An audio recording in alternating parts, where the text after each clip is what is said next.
It's July 14th. You know what I'm saying? I would like to welcome you guys to Legal Wars Live here on YouTube. I go by the name of your favorite host, the Ghost with the most. I go by the name of that boy Ghost Rider, man. You know what I'm saying? Tax the Rich Tour. You're looking at New York City, the greater New York City area, New York City Metro. We didn't touch Peekskill, White Plains. Well, let's say where we've done the live streams from primarily Peekskill, White Plains, Queens, New York, and right here on the Upper West Side here in Manhattan. Midtown too. We did a lot of streams in Midtown. You know what I'm saying? But on this tour specifically, we've went to a lot of places. You know what I'm saying? Like if you guys don't know, you guys could check out all the vlogs under the video tab. You know what I'm saying? We done went to Brooklyn. You know what I'm saying? Of course, Queens, Manhattan. And you know what I'm saying? Also went to the Bronx a lot of times. You know what I'm saying? So make sure you guys go check out all those videos under the video tab. You know what I'm saying? The Tax the Rich Tour. 100 episodes, I promised, in 10 vlogs. We are on vlog number 9 this Saturday. Also this Saturday, we're on episode number 86. That's right in line for us to finish the goals of the content that I had and have all of it out by the end of this month when the tour ends. As you guys come into the live stream, I'm gonna ask y'all to double tap the screen, like the video, subscribe to the channel. I know you guys probably already so in here so early. Make sure y'all hit that notification bell. Tomorrow, July 15th, in other news, is gonna be the 1-year anniversary since I began this journey of justice. If you guys don't know, I was in the state of Texas, started a business, a Miller Ray Legal LLC, pushed through the state of Texas, man. I stopped and visited my mom for like 3 months. And from that situation or that incident, something occurred which caused me to decide to pursue justice. And I've been out here ever since, man. So tomorrow mark 1 year exactly. I started July 15th with the Tax the Rich Tour. We started in Tennessee. And you know what I'm saying? It's just amazing that we are in the process of finishing the second tour within that year, all on the road, bringing y'all outside content. You know what I'm saying? Up here in New York City from the beautiful Central Park. So that's where we starting at this morning. You know what I'm saying? Listen, man, we living in a dangerous world. We living in dangerous times. If we look back in the 60s, we could see in the 60s there was a lot of political assassinations, to include the President of the United States. But John F. Kennedy wasn't the only person to get killed in the 60s. There was a lot of political assassinations. I don't have to do the research. I don't have to tell you. You should do the research and educate yourself. I'm just coming on here and letting you guys know that in the 60s, JFK and his brother weren't the only two people who were assassinated. You see what I'm saying? There was a certain climate that the United States was in the 60s to where it was like, man, I mean, no one was safe. We seen what happened with Dr. Martin Luther King. It's like in the 60s, we felt like the opposition, how we had to, what all I'm trying to say is, man, we done went in a big circle. Guys, y'all know, if y'all know Ghost, I believe in history. I believe history will repeat itself. I believe everything goes in a circle. You see what I'm saying? Everything that we know of, it's a rotation. So I think that's the same thing with history. I think history's going into a rotation. And I think in the United States alone, we are in a political climate to where it's extremely violent.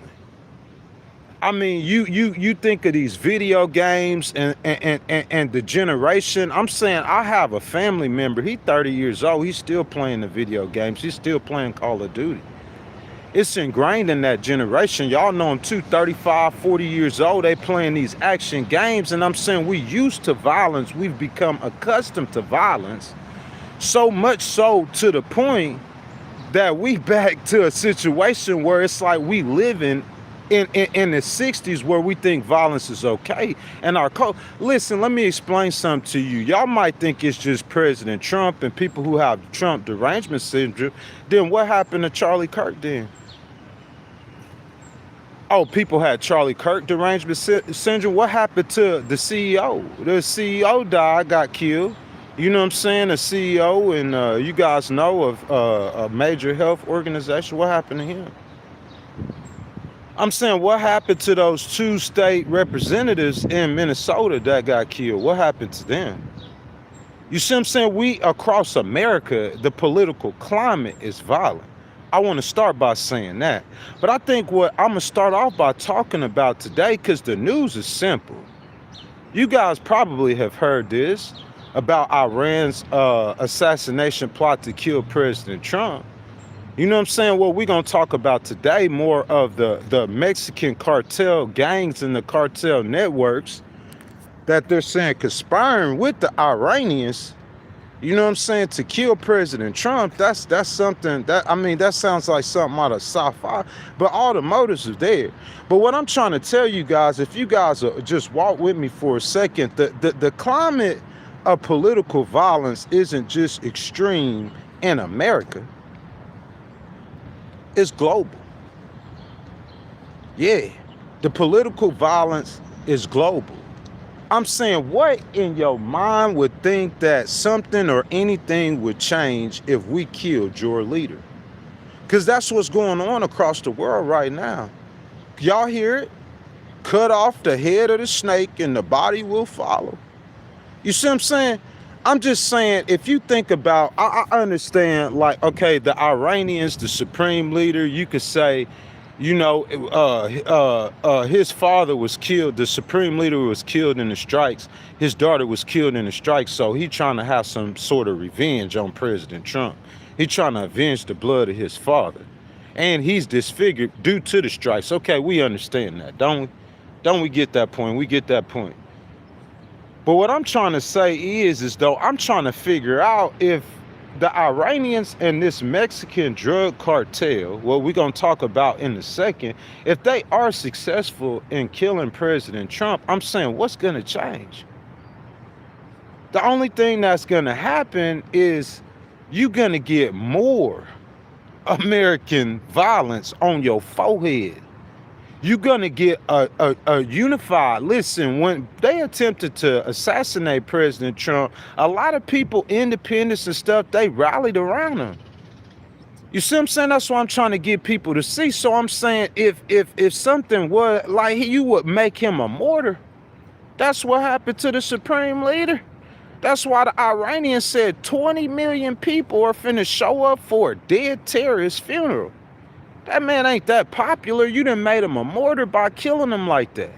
You see what I'm saying? He is extremely popular in his area in Asia. You see what I'm saying? For his religious teachings. But I'm saying, still, my point is, I'm saying, listen, the political violence on the world stage, I'm saying we have partaken in this too. To cut off the head and the body will follow. I'm saying, where that come from? Is that a Israel or Benjamin? Is that his strategy? Is that how he get down in the Middle East? Because I'm saying, I don't see it working out. You snatch Maduro, okay? You take out the leader, but you don't kill him. You do it in a manner which you say is justly. But I'm saying, like, Venezuela is still Venezuela. I don't, it didn't get better. I don't see how it got better. I don't see how anything changed. If the goal, which it should be, is to make the people's lives of Venezuela better, you snatching Maduro, did you accomplish that? We're going to talk about that tomorrow. So I'm saying the next on the checklist is Iran. So you killed the supreme leader of Iran. I think that was a grave mistake. I think that was a grave mistake. I believe that was a grave mistake to kill him. That I really believe that. I'm not saying he's not a bad man. I'm not saying he doesn't deserve that. I'm just saying, like, before we get into talking about President Trump and the plots against his life, you see what I'm saying? I just want you guys to see, I don't think it's effective killing a nation's leader. If they were successful in killing President Trump, I'm saying, what did they do? They just got some hate off their chest. That's all you did. You did not stop the United States resolve. You strengthened the United States resolve. If you can see it when we talking about us and President Trump, why you can't see it when we talking about them and their supreme leader, or them and their Maduro? Regime change does not work. How many times we gotta say this? Rest in peace to Lindsey Graham, but that's what we talking about. Is he one of the people, these old people who tried this, one of the older architectures of the regime change? He was a big advisor to President Bush back then during Iraq too and Afghanistan.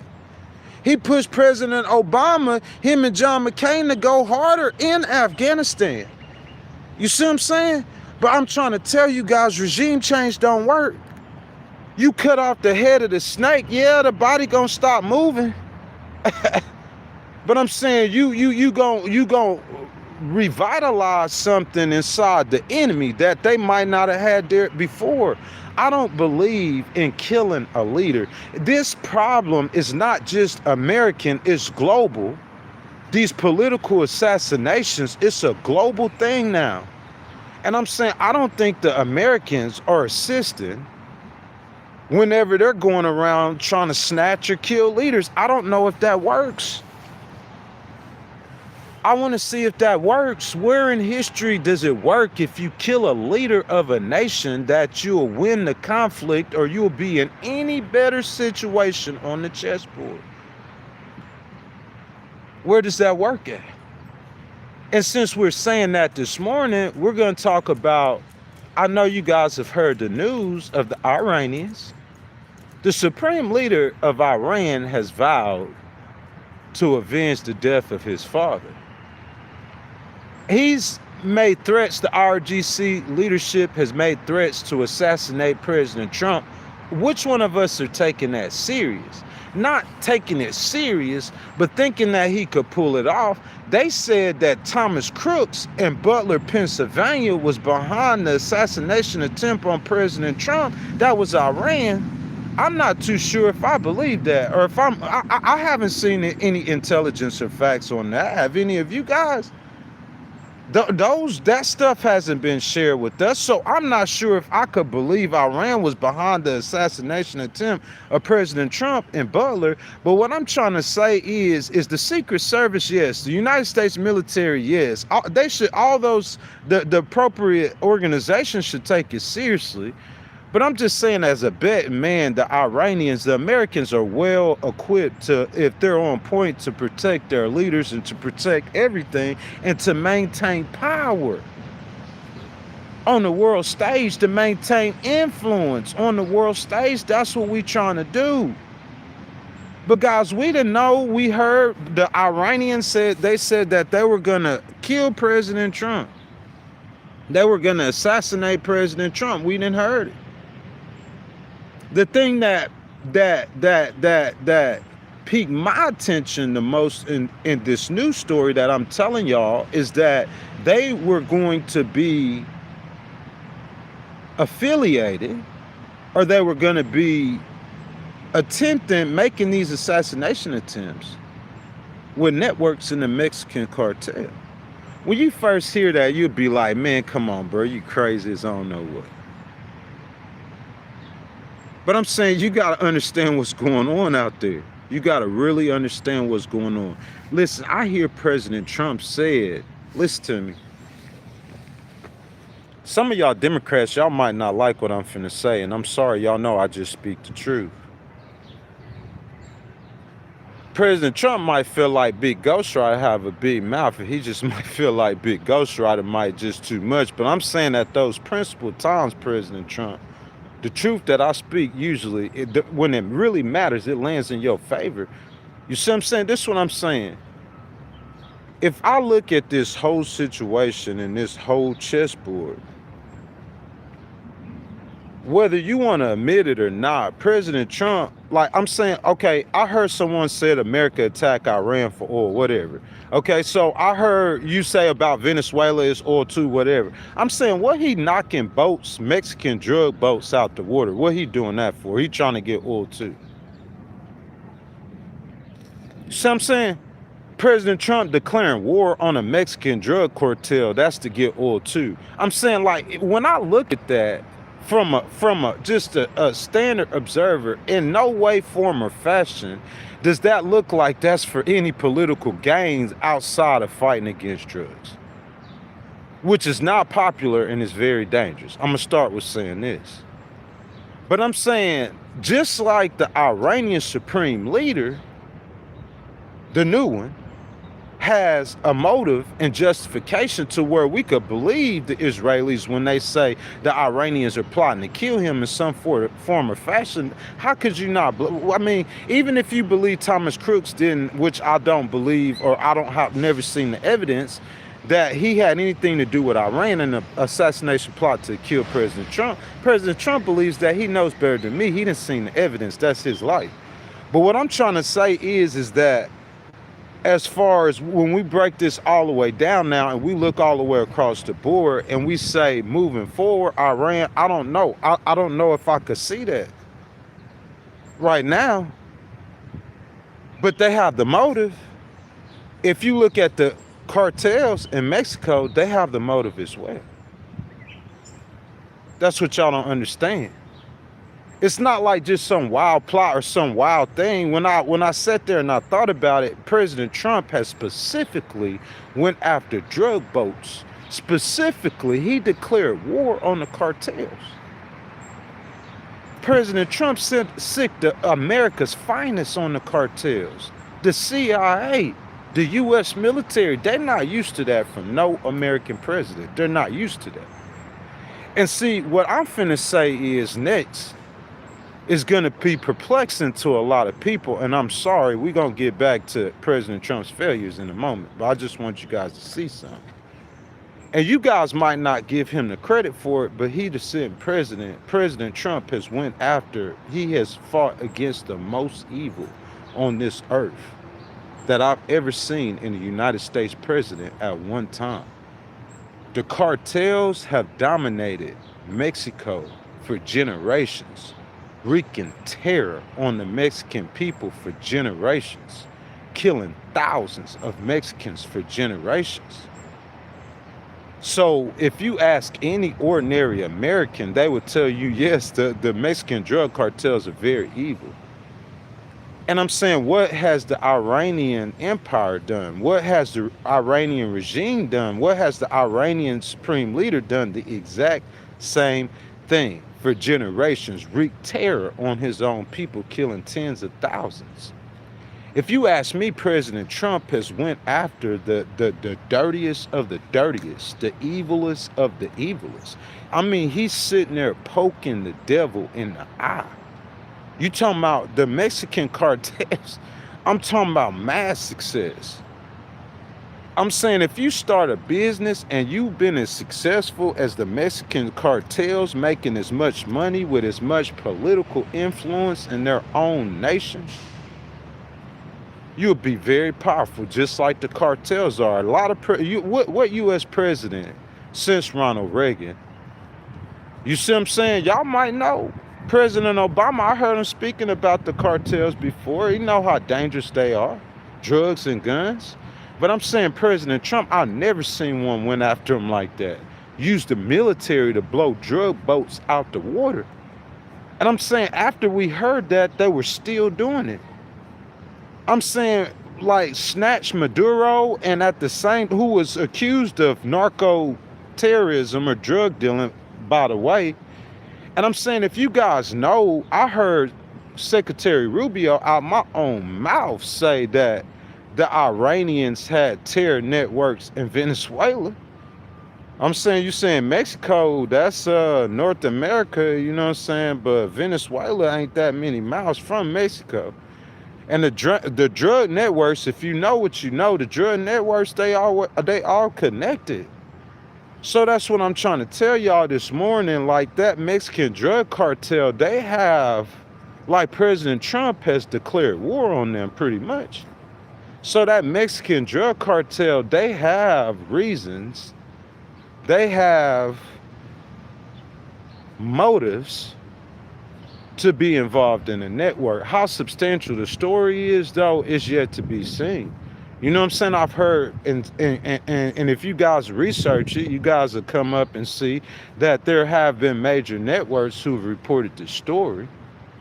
But for me to come out and tell you guys how much I believe it, or how much it might, the practicality of it, it don't matter what anybody is plotting to do, them being able to pull it off successfully. But I mean, I think it's very important that we highlight the attempts of these terrorists and their attempts to commit terror on the United States. That's what you're gonna do if that happens to President Trump. There's gonna be some of your brothers or sisters. You telling me if you're a Democrat, you're a liberal, you're a progressive, that you don't like no Republicans? You don't have no Republicans? There's gonna be some of your brothers and sisters in America that are gonna be heartbroken. America's gonna mourn, America's gonna weep, America's gonna cry, whether you like him or not. The independents, I'm telling you, they're not gonna like that. It's not gonna feel good to none of us. Maybe to some people who hate President Trump, but they're so blinded by their own hate that they're caught up in a bubble. They're in a bubble. We in a bubble. We don't like President Trump, so we're gonna get rid of him. And you're not thinking about what's gonna come behind that. What happens after? What does the next day look like after you do that? What does the 2026 midterms look like after you do that? It changes everything.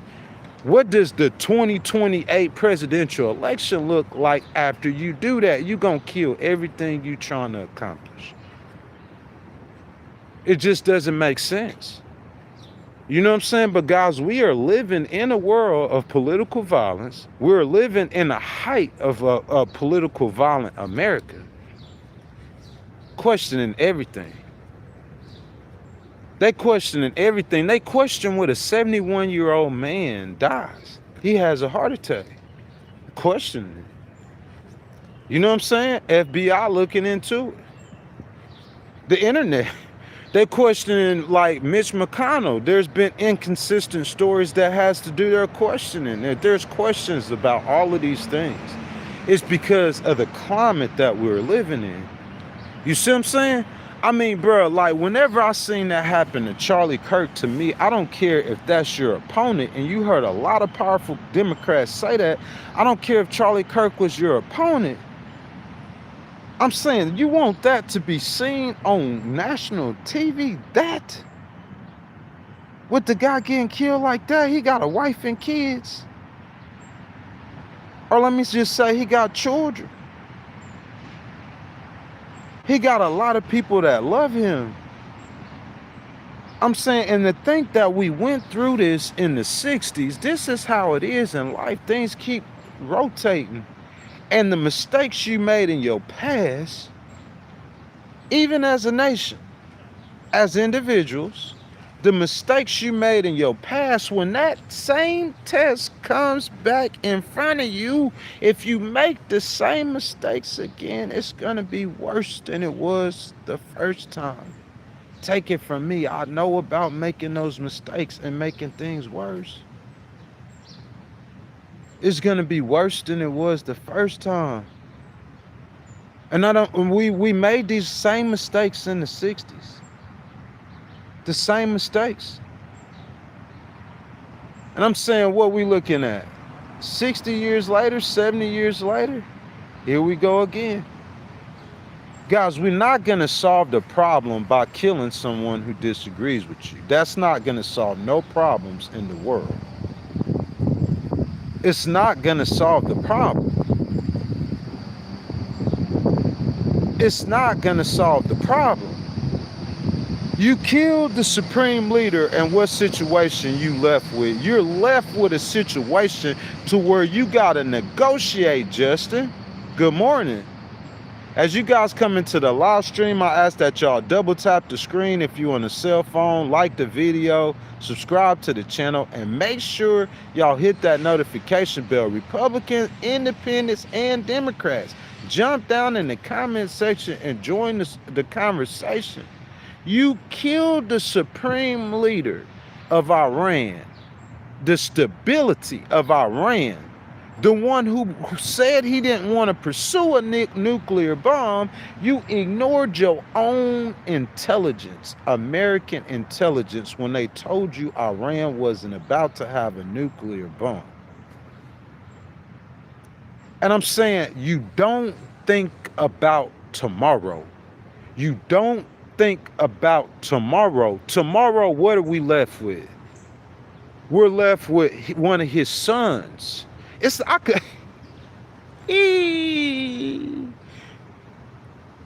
could see if it's like we didn't know what the next progression in Iran was going to be. You see what I'm saying? It's like the Iranians not knowing what the next progression in America. They do. They know J.D. Vance to take over. Well, in the Iranians' eyes, they didn't negotiate with J.D. They called for J.D. to come negotiate with them.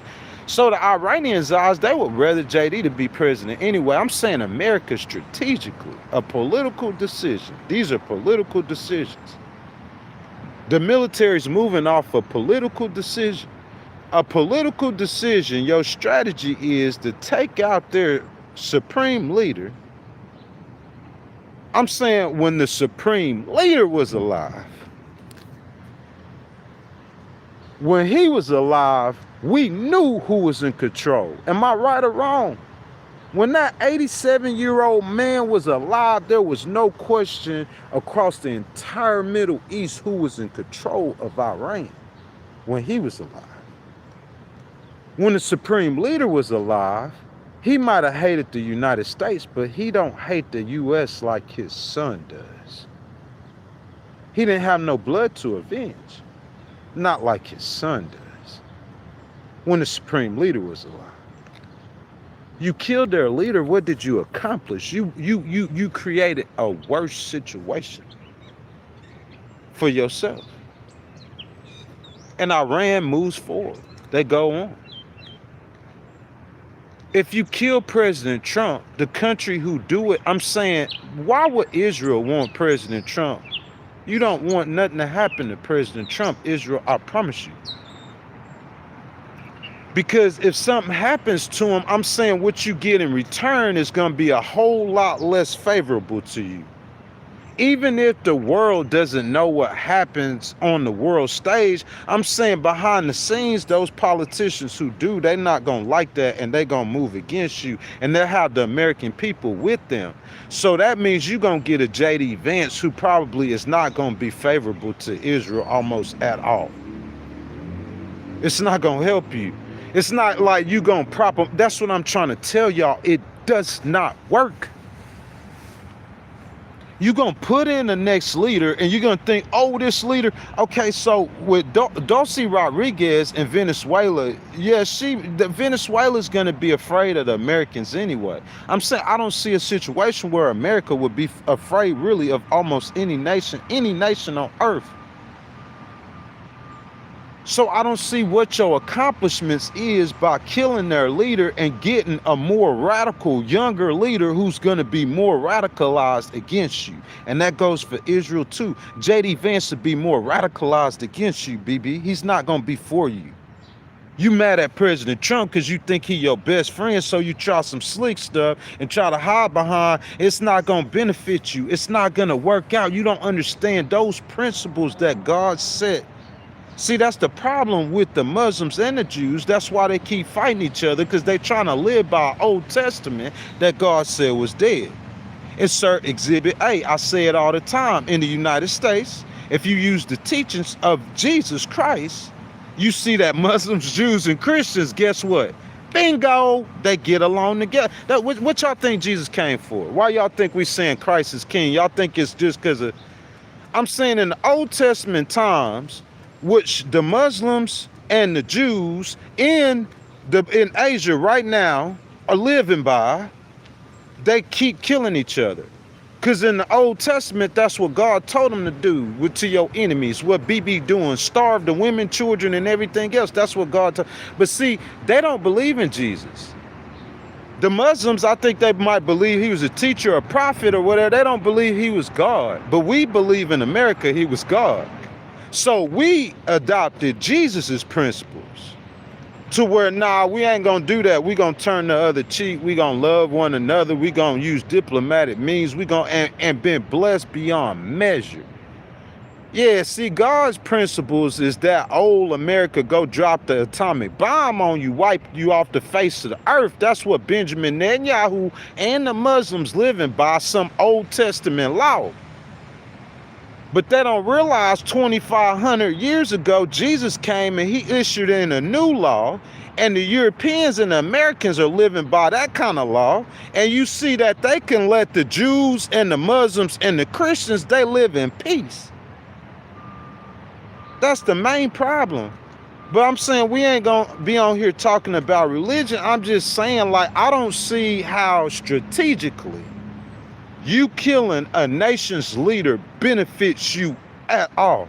In this case of Iran, it's just a weird situation because JD Vance will be more favorable. Not like he likes the Iranians. He ain't getting no more love. And I'm saying if Iran was getting accused of killing, I'm saying it's just going to raise it. It's going to up the ante. That's going to be a complete and total disaster for the nation of Iran. I promise you, it's not going to help nothing. I'm saying President Trump, with the strongest nation in the military on earth, he can navigate through the situation and he probably going to get out on the other side. But it's a lot rougher after you killed their leader. You know, regime change in Afghanistan didn't work. Why would perhaps you thought it was gonna work this time? So you gotta know, if I drop a bomb on their current leader, then I'll be negotiating with one of his sons. That part of the strategy, it just baffled me. I'm saying, if you first of all, you not listening to your own intelligence, that baffled me too. Because I'm saying Tulsi Gabbard, she comes out and she testifies in front of Congress. You got to think about it. These are all the people that helped make President Trump what he is. Charlie Kirk, I'm saying they was out there hustling. Tulsi Gabbard, I seen Tulsi. Didn't Tulsi used to be a Democrat? I seen, bro, and she was liked by Democrats. She was from Hawaii. I seen a bunch of, like, her speaking during President Obama's time. She started with that Republican stuff. And I seen, and I'm talking about, we talking about Marjorie Taylor Greene. How many times you heard her out there? It's like his whole alliance.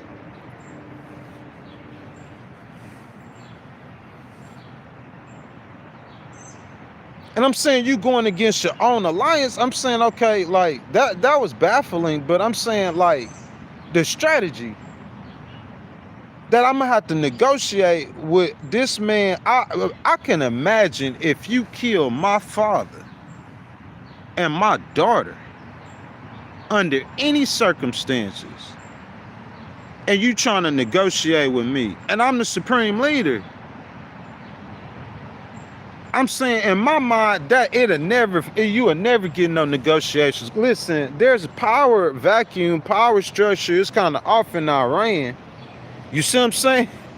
It's kind of off in Iran. You got this politics anywhere. You know, it's political people in Iran who want to move Iran forward. It's some in the Iranian regime right now. They political people. They want to move Iran forward, a new day for Iran. But I'm saying, you got this supreme leader. He's somewhere ain't nobody even heard his voice or seen his face. He like the Joker. Y'all seen that movie? Like in Batman? I'm saying the Joker. What? Have you seen how dude, he was a force for good? And then, like, you know what I'm saying? Like, he got disfigured, and now he sent back recuperating. The Joker, you can't hear his voice. But this real life, though. And I'm saying behind the scenes, as close as the political people in Iranian, they might be for real trying to make a deal with you, President Trump. But that supreme leader, the new supreme leader, he probably got personal relationships with people in the RGC. He could just make a call and say, nah, we gonna embarrass America constantly. He want to avenge his father's death. And the reason why he won't let his voice be heard, or he won't let himself be seen, because he knows he is going to become an immediate target. He has to become an immediate target. If there's no progress or there's no process in the negotiations, because believe me, the element within the Iranian government is strong enough to make that deal with America, but there's some sort of force that keeps shutting it off. Because I'm saying, since you killed the supreme leader, it's like, okay, President Trump said we killed the supreme leader, we gonna turn the page, we gonna move on. Oh man, he felt the fire in his, you know what I'm saying? He felt the fire in his rear end, you know what I'm saying? The politics in America, it's not panning out for him like he thought he was. So since we killed the supreme leader, we gonna go ahead and get a deal. We gonna get out of here. We gonna get us a memorandum of understanding. But the new supreme leader, he like, nah, I gotta avenge my father's death. I gotta make the great America and the great Satan and the little Satan pay. That's the vibes he on right now. So you can't get a clear deal. You don't know who you negotiating with. I'm saying it's a tailspin. It's a mess. It's chaos. I don't believe you killing the leader of a country, cutting off the head of a snake, another failed policy. It might work in the cartel. You see what I'm saying? That might work against the cartel. I think that'll work. That'll work for the cartel. The only thing the Iranians are going to get out of the situation, if they were successful with Thomas Crooks, I'm saying the only thing they're going to get out of the situation is a lot of heartache and a lot of pain. That's all they're going to get out of it, is a lot of heartache and a lot of pain. That's what I'm saying. I felt like the only thing we got out of killing the supreme leader is extra heartache and extra pain. President Trump thought if we killed the first layer that we negotiate with, and the second layer, it's going to get a lot easier, but it got a lot tougher. You cannot do wrong. You cannot do evil and get a good outcome or a blessed outcome. I don't see how it is. If you killing somebody for the right reasons, if you executing the will of God on the evildoer, that's something different. You probably get a positive outcome out of that, or you won't have to pay no consequences. But I'm saying it's just not working out, man. I think it's a failed strategy, killing a leader. And I'm saying I don't see how anybody thinking that President Trump or something happened to President Trump would benefit where in America. Who is going to benefit? It's not going to benefit the Democrats, I promise you. It's going to benefit the Democrats probably the least. And you think it would benefit the Republicans the least if their leader was killed, but it's going to benefit them the most. It doesn't work out the way you think it is. You got to think about the day after. My opponents, in my legal cases, they never think about the day after. They don't, never. And that's why they'll never beat me. It's like their strategy, is inept. It's like if you playing chess, you can't just think about this move. You got to be thinking 10 moves ahead. You see what I'm saying? That's how I do it, man. Like, I penalize people for retaliation. If I'm dropping a lawsuit on you or filing a default judgment and you get upset with that and you retaliate on that, I got 2 lawsuits I've been waiting. You talking about if we got a conference scheduled on the 22nd, you could cancel that conference. That city is sued tomorrow. If I seen a drunk police officer in your city and I let him make it, if you retaliate, you could cancel. He's sued tomorrow. You see what I'm saying? If you retaliate against me, I'm going to pay you for that retaliation. I'm going to pay you double or triple. I'm going to make you keep retaliating because I got a whole bunch of lawsuits I could dump on you. And at the end of the situation, you're going to go from 5 lawsuits to 10 lawsuits. Got your retaliation off, but you in a worse situation than you was in before. So you just get madder and madder. You cannot beat me on the chessboard. You can't outplay chess with me. So a lot of times the opponents I'm getting, they whenever you playing against a weaker opponent, he gonna try to call foul. That's what Iran gonna do with President Trump, get him in the right pressure points. Because we can move the conversation a little bit more to say that the Iranians, the situation they in, regardless of where you stand on the situation, the Iranians cannot control the Strait of Hormuz. Regardless of where you stand on the situation, the Iranians cannot be allowed to control the Strait of Hormuz. For President Trump, that would be a complete, he would make himself look like a utter buffoon. I ain't got to tell me, before I told y'all this yesterday, before President Trump came out and started giving ideas, some of his ideas which he already enacted was the blockade. You got to do that. That was, to me, the blockade helped save you to get the memorandum. So yeah, you got to get the blockade. That, to me, that's common sense. I wouldn't let Iran, if you know they get their money from oil, you can't move one, I'm talking about one barrel of oil off this coast, not one barrel. That blockade is completely necessary. I'm talking about I wouldn't let them move one barrel. If there's ways that I can ensure that the people of Iran wouldn't starve, yet still you wouldn't let the regime collect any kind of money whatsoever, I'm saying that's going to cripple them. I heard their inflation is at 88%. Those, listen, when I talk about diplomatic means and diplomatic measures, you don't have to do it when negotiate. You can negotiate with sanctions. That's how you usually negotiate diplomatically. You can negotiate with embargoes. You can negotiate with tariffs. You can negotiate with, those are all diplomatic means of negotiation. It's just that you're not negotiating with Tomahawk missiles or bombs or putting American troops and their lives in harm's way. You see what I'm saying? So I'm saying, like, even though I really 21 days, past 21 days of conflict with Iran, I don't agree with anything past 21 days. He 131 days in, he 111 days too far. But he's stuck there now. So I'm saying in this situation that, yeah, that blockade, that's crystal clear. I agree with that 10,000%. You have to choke them economically. And you use the military to do that. You doing 50 to 80 strikes to continue to weaken them too, like weaken their ability to fight against you. I'm for that too. That's just where President Trump is. Gas prices are ticking up slowly but surely. They're going to tick back up. That's the consequences of attacking them, because you cannot leave them in control of the strait. I heard President Trump saying that the United States going to control the strait. What it looked like is going to end up doing is having to be a two-state solution. Like what it looked like, what you're going to be left with is, you know what I'm saying, Iran controlling the strait off its coastline, and the Strait of Hormuz, the lane off the coastline of Oman, that can become the international until you could work out some sort of solution.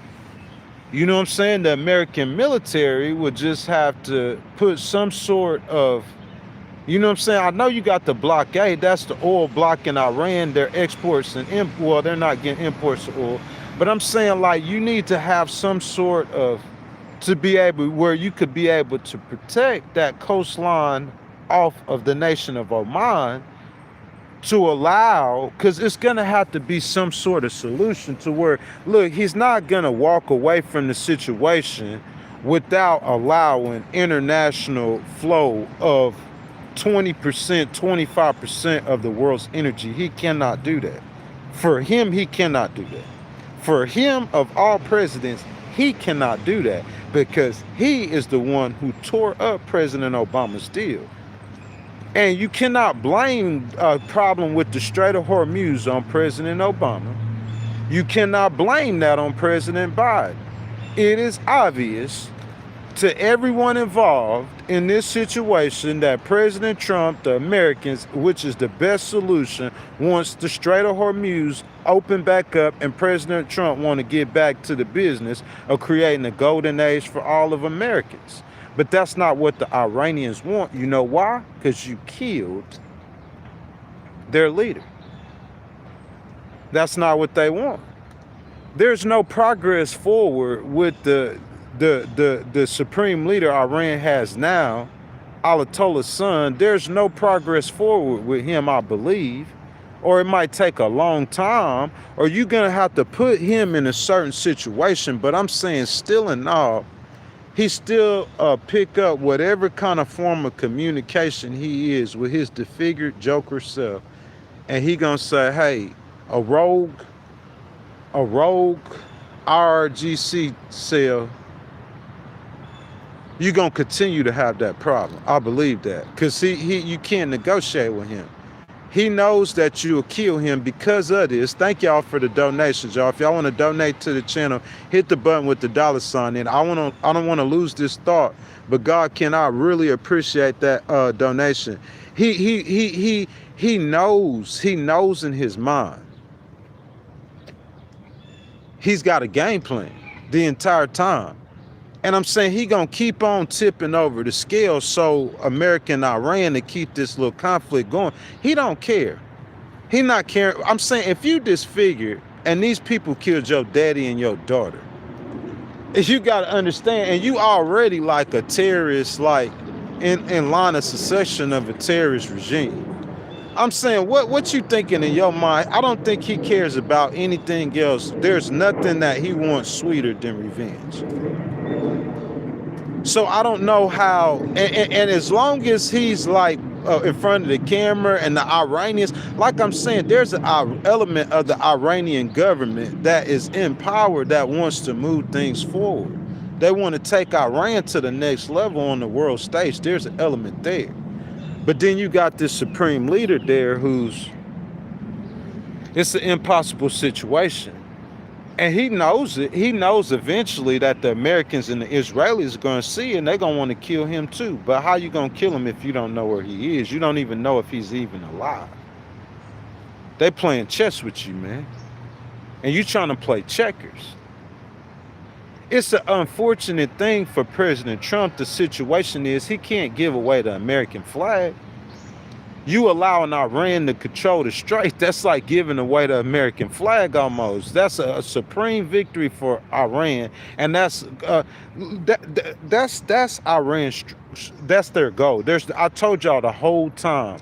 I told y'all the entire time that they were fighting for the strait. That's their war. Their war isn't going against the U.S. Army, Navy, Marine, none of that. Their whole thing is the strait. That's their whole thing is the Strait of Hormuz. That's it. It's just the strait.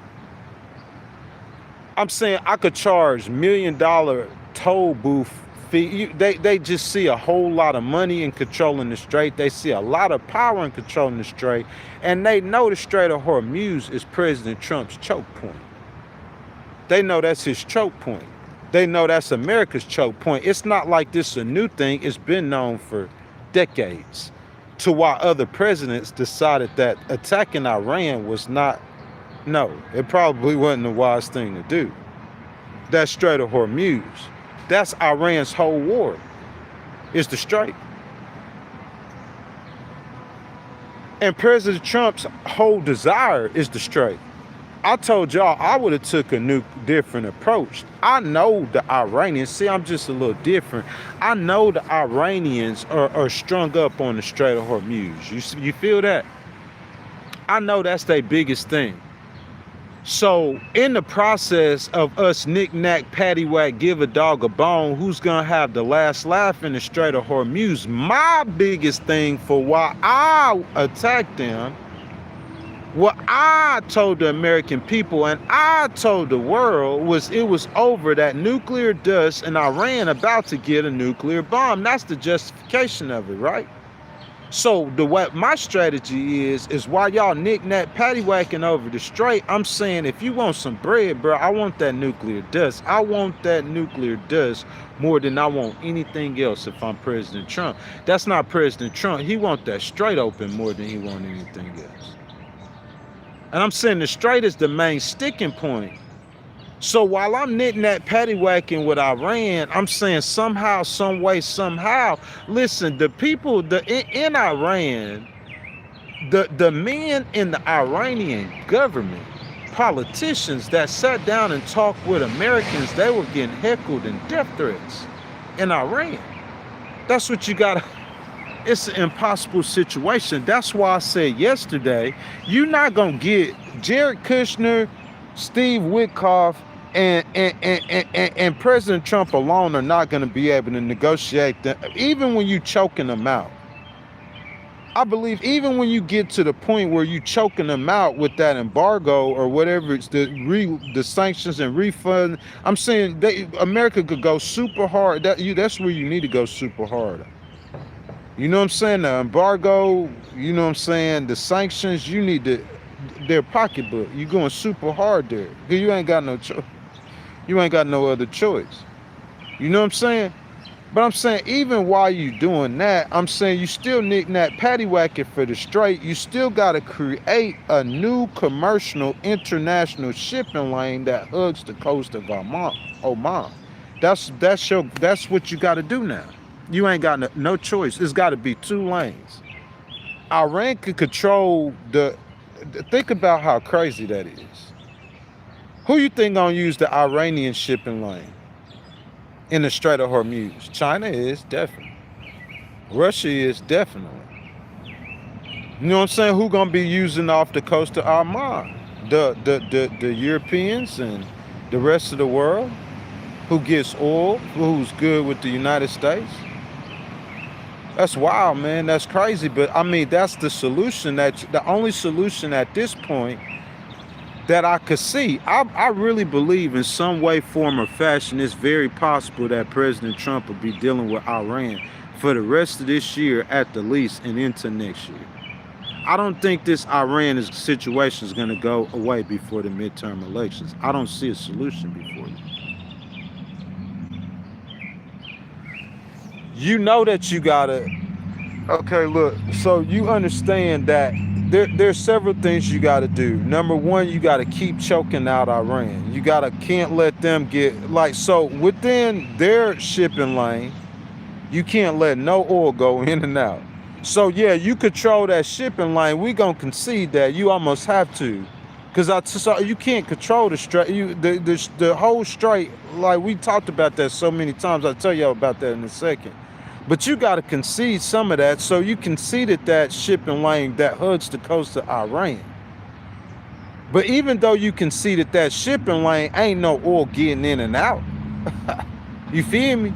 Yeah, Iran, y'all controlling an empty shipping lane because we imposed the embargo. Ain't no black market ships, nothing. We gonna blow them out the water.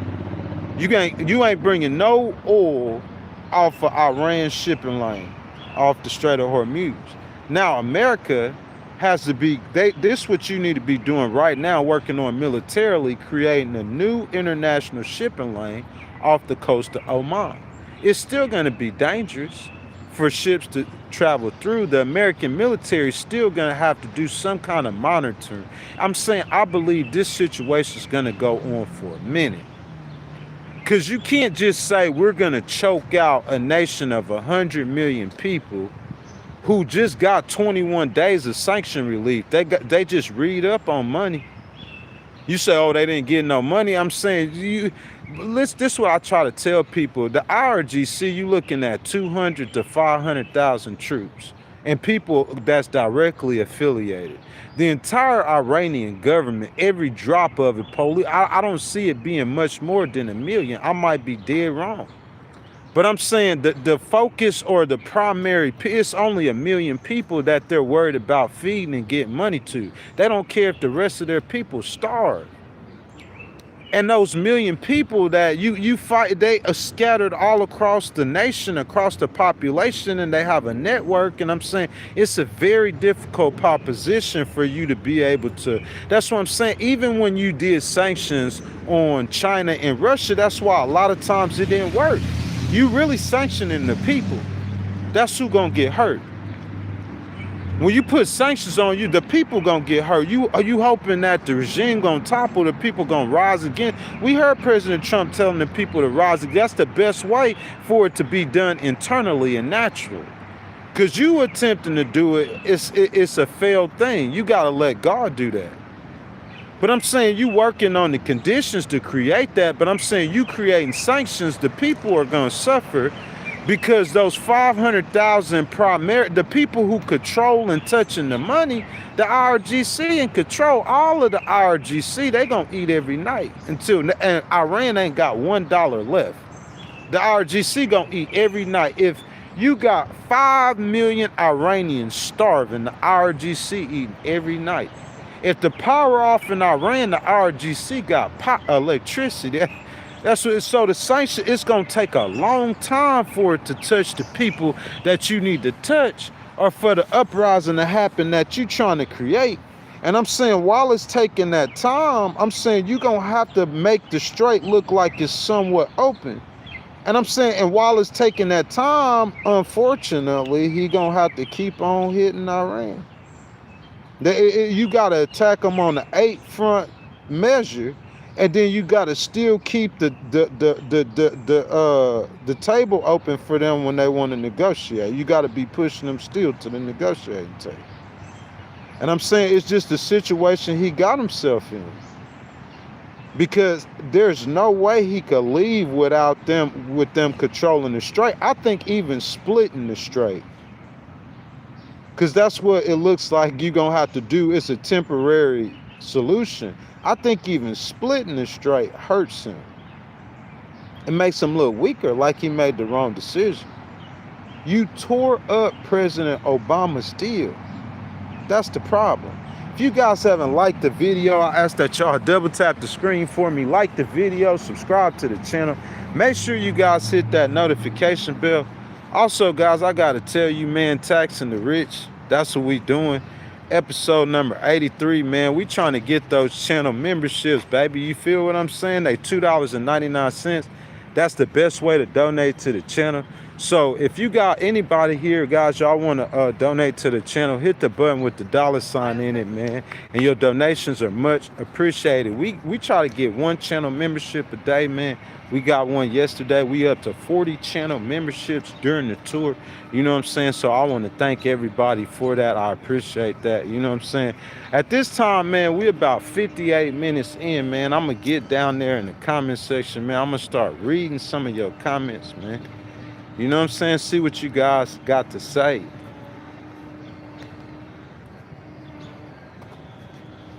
You believe in free speech? I believe in free speech too, if it's not harmful, Justine. Or if it's not ignorance, you know what I'm saying? I believe in free speech if it's not ignorance. I mean, I guess if it's ignorance, you still got to allow it to be free speech because you got to show the ignorance. But I'm saying, like, I mean, me personally, I just don't do a lot of listening to ignorance because I believe if you listen to a lot of ignorance, that's going to make you ignorant. What you put in your brain is what you're going to become. And I just feel like my intelligence level is so high, I don't want that ignorance and that stupidity and that wrong strategy that people be having. I don't want to start thinking like them. I want to be unique and think like I think. You know what I'm saying?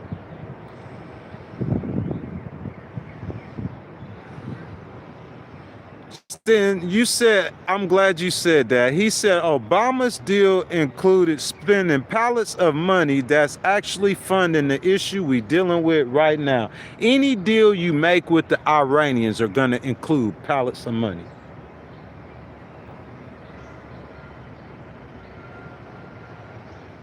Justin, any deal you make with the Iranians is going to include pallets of money, whether it's coming from America or not.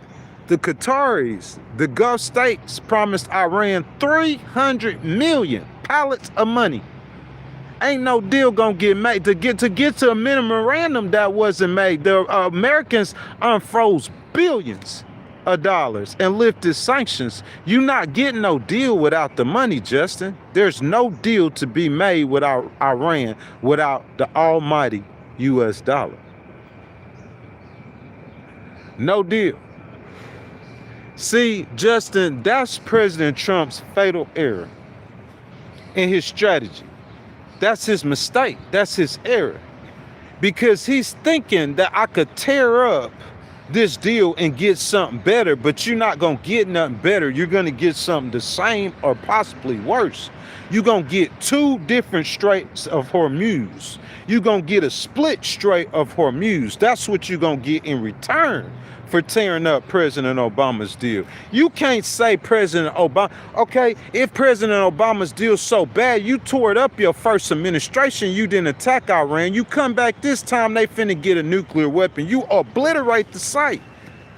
So I'm saying, what's this war that you went to, this war, this 100 and some days, what's this for? You can't blame that on Obama. Oh, this Obama fault. Obama got us in this mess. No, you made them decisions to do that. If the deal was bad, then you renegotiate a new deal that you attempted to do and can't do it. You can't do it.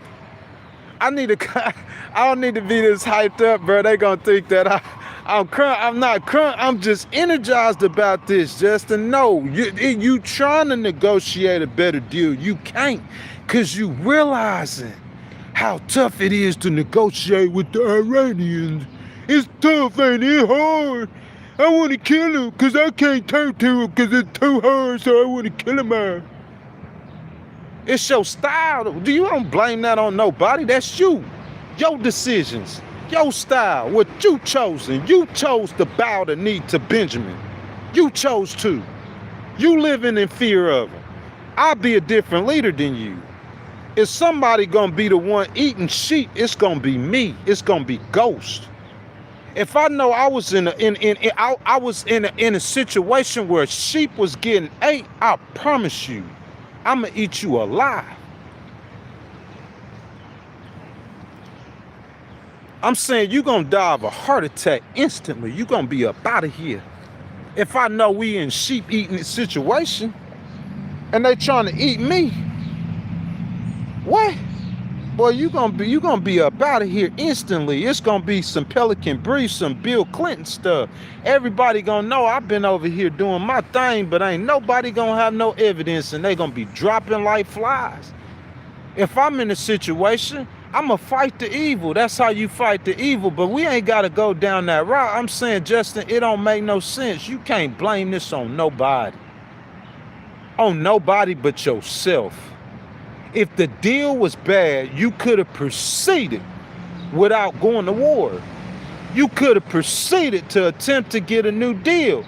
But what you failed to realize is, what you could not realize is Obama seen things that you ain't seeing, that you seeing now. You ain't seeing. At the time, all the Europeans buying oil from Russia. The Europeans are strengthening Putin to attack them. They don't even know what they're doing.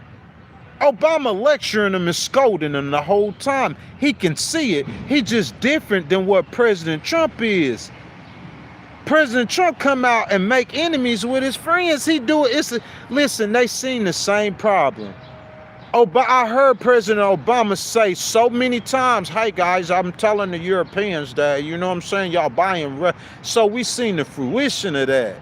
You built up Putin's army and he went to war with Ukraine. He lost that entire army.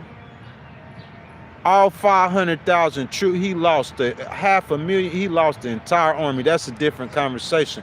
But he and he built up and he went to war, an epic failure. We got to make China fail. And we got to make Iran fail. But Justin, you fighting a fight for a strait that you did not have to fight. That's facts. You fighting a fight for the straight that you cannot blame on President Obama. If you said that I gave them money, which you gonna have to do too, or you not getting a deal. But if you said I gave them money, and with the money they went and got nuclear dust, I'm saying you tore up the deal.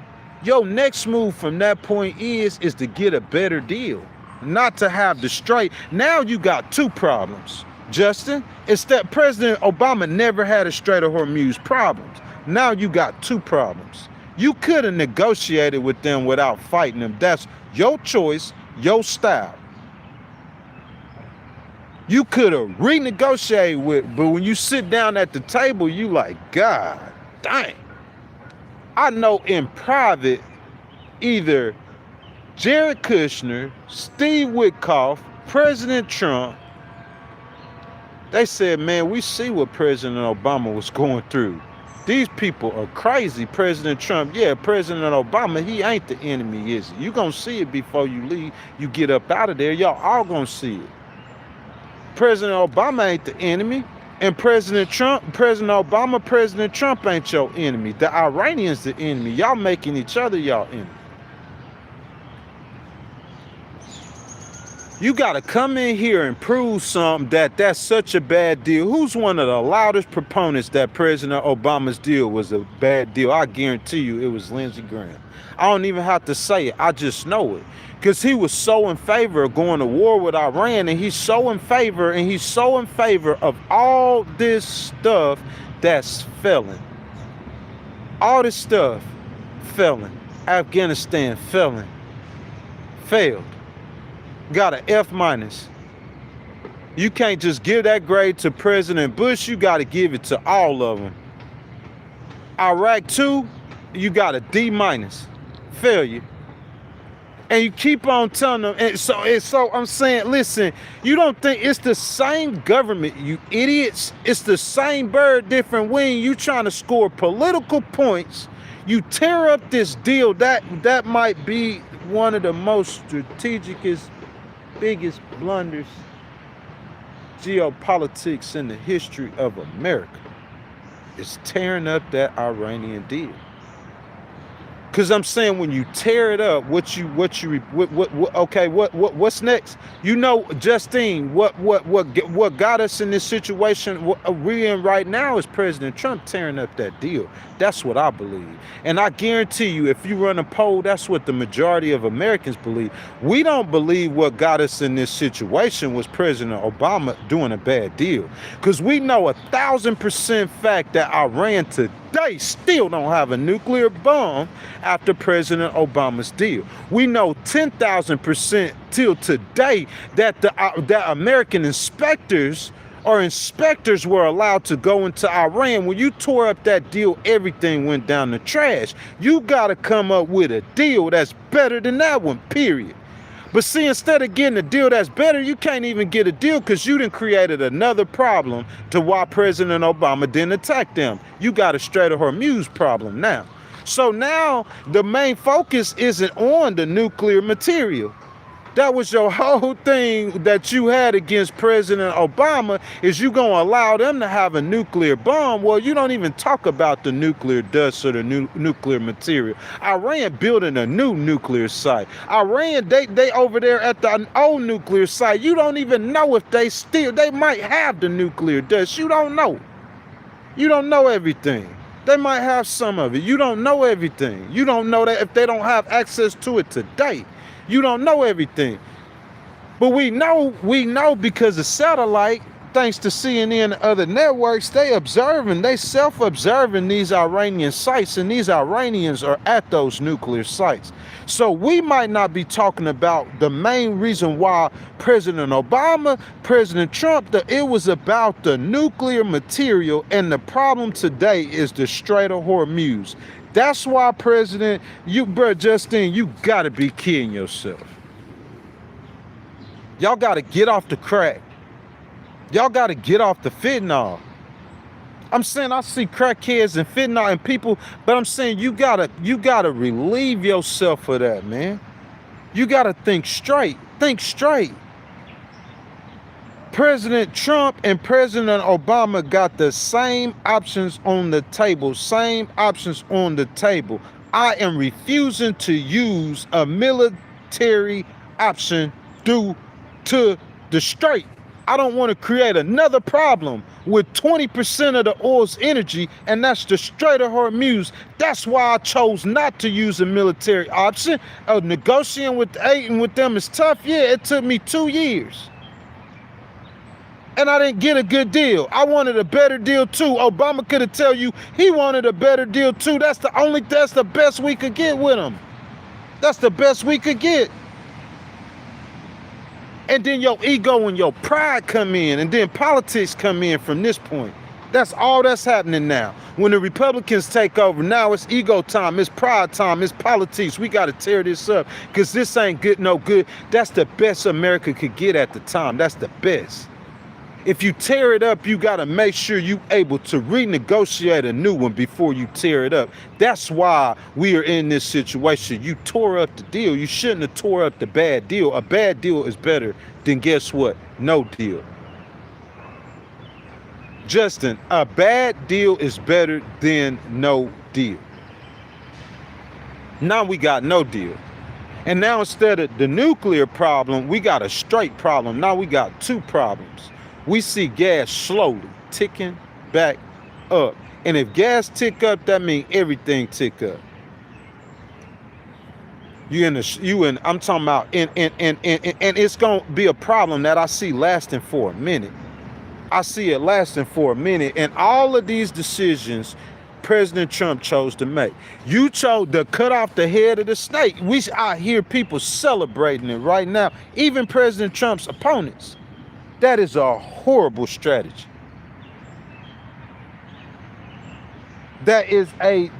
I'm talking about, you kill somebody's leader, you still got to deal with that nation. Your consul, they going to come at you harder. It's going to be worse. You can't think for a moment. Oh, we killed the supreme leader. You celebrate that. Well, not really. 20 million people come celebrate his death or come. I'm saying, so, what you left with? Oh, his son, that's disfigured. And you killed his daughter too when you dropped that bomb. Oh, yeah. Oh, yeah, boy. Oh, yeah. That's what he thinking in his mind. How you gonna get out of that? How you gonna get out of that? Every time you cannot, listen, it's not that you can't trust the Iranians, it's that you got an unbalanced power system now. Just like I said, you got a supreme leader that you don't even know is alive. He hiding so good. He won't even let you hear his voice. Osama bin Laden #2. So you got to, I'm telling you, in the end, the hunt gonna be for the new supreme leader. But you don't even know if he alive, or do you? I'm sure intelligence know, but will President Trump listen to the U.S. intelligence?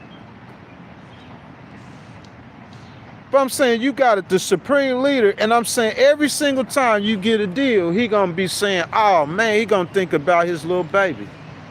He gonna every time you get a deal with the Iranians, that supreme leader that you can't see and you don't hear, and he gonna think about his little baby. I'm telling you, the things that he said out his mouth, he gonna avenge the death of his father. He gonna think about his father, and he gonna call a rogue network in the IRGC and say, hey, nah, shoot that Shaheed drone, and then the deal is off. Memorandum is dead, just like that. And whenever the leaders get another deal with the Americans, guess who gonna pop up? That supreme leader. He gonna avenge the death of his father. He want America and President Trump to look stupid. He know he probably ain't gonna be able to get to you, President Trump.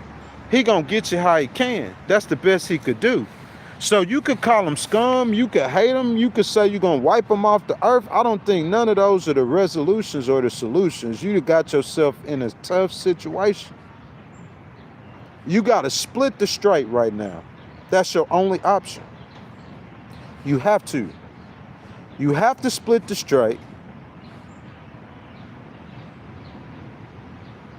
You have to continue to the embargo. Iran can't let no oil in, no oil out of Iran. Nothing out in and out of Iran.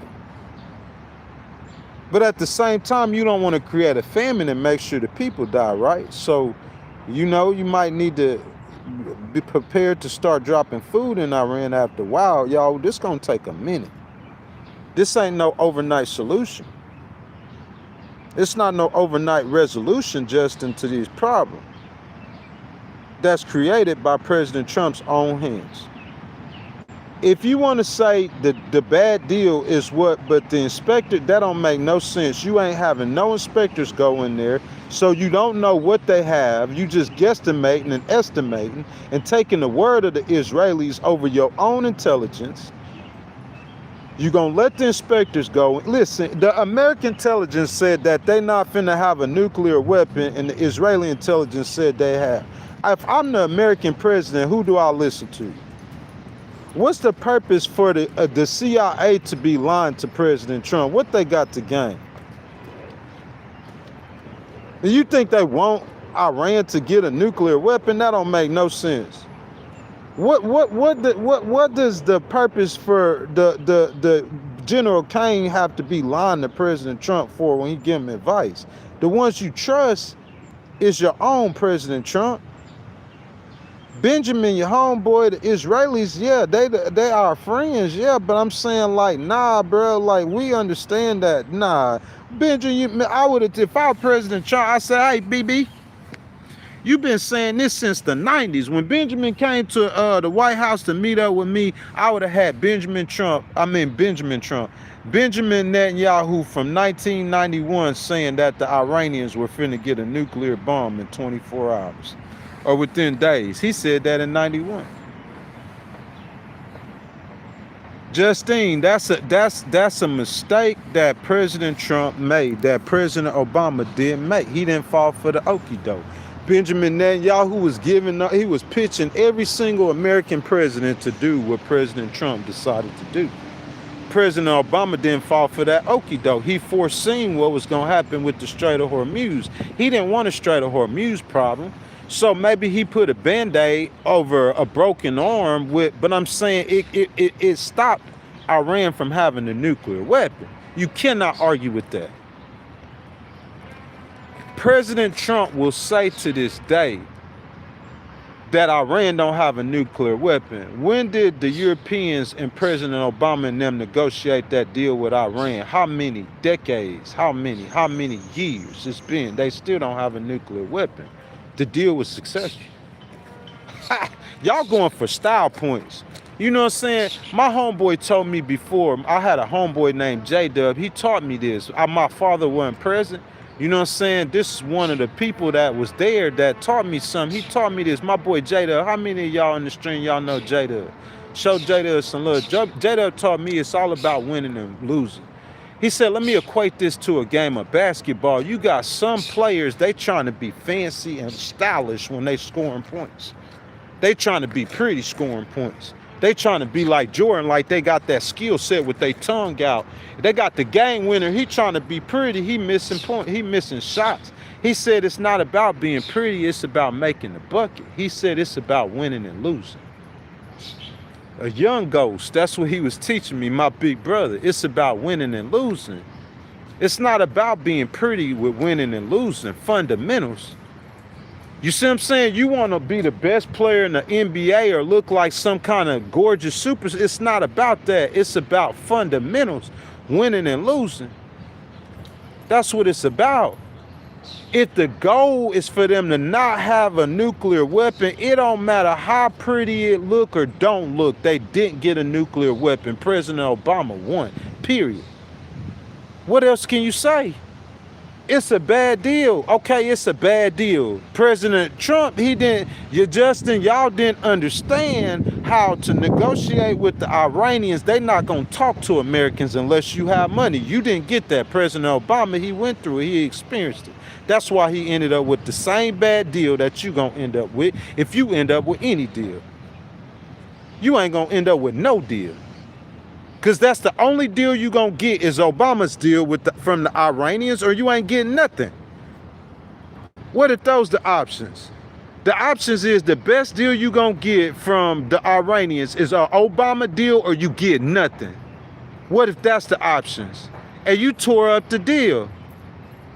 And I'm saying, what you think you finna get in exchange? Because in exchange right now, you don't have nothing. You have a worse problem. You have a Strait of Hormuz problem now. That's your main focus.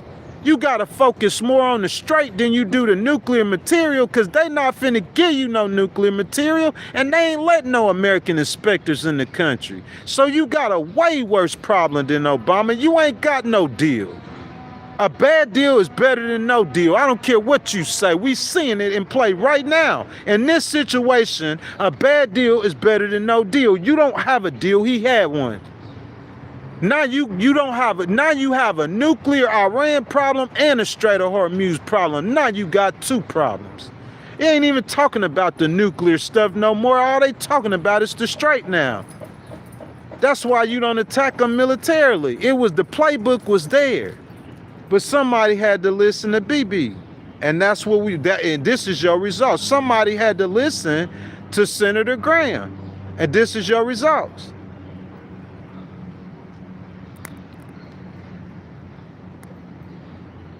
Justin, Iran gonna keep developing nuclear weapon after President Trump's deal. What you don't understand about that? Listen, Justin said after President Obama's deal, Iran kept developing nuclear weapons. That might be true.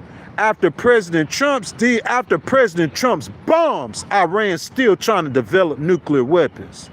After President Obama's deal, Iran kept trying to develop nuclear weapons, but they never got one. After President Trump's bombs, Iran's still trying to develop a nuclear weapon. What we talking about? That don't make no sense.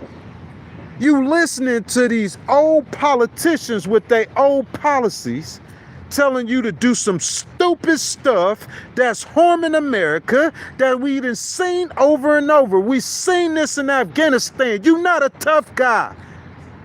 You in these grown 70, 80-year-old men in the mirror with Superman tights on. You not God. Humble yourself. That's the problem. These men are too arrogant. They not humble. You not living like a humble person. You cannot make the sun not shine in the morning. That's stupid stuff. There's things there's just rules to this game, and if you don't play by the rules, you go against the grain. It don't matter who you are, you pay the consequences. Stop going against the grain and just be great. Why can't you just be great? Why you gotta be stupid while you being great? Because you gonna kill your greatness. God has put in history for us to see clearly what happened to the Romans, the European, the United Kingdom, the English, every empire before us. We making the same errors, going into the same Afghanistans and the same Iraqs, doing the same stupid stuff. Stop being stupid.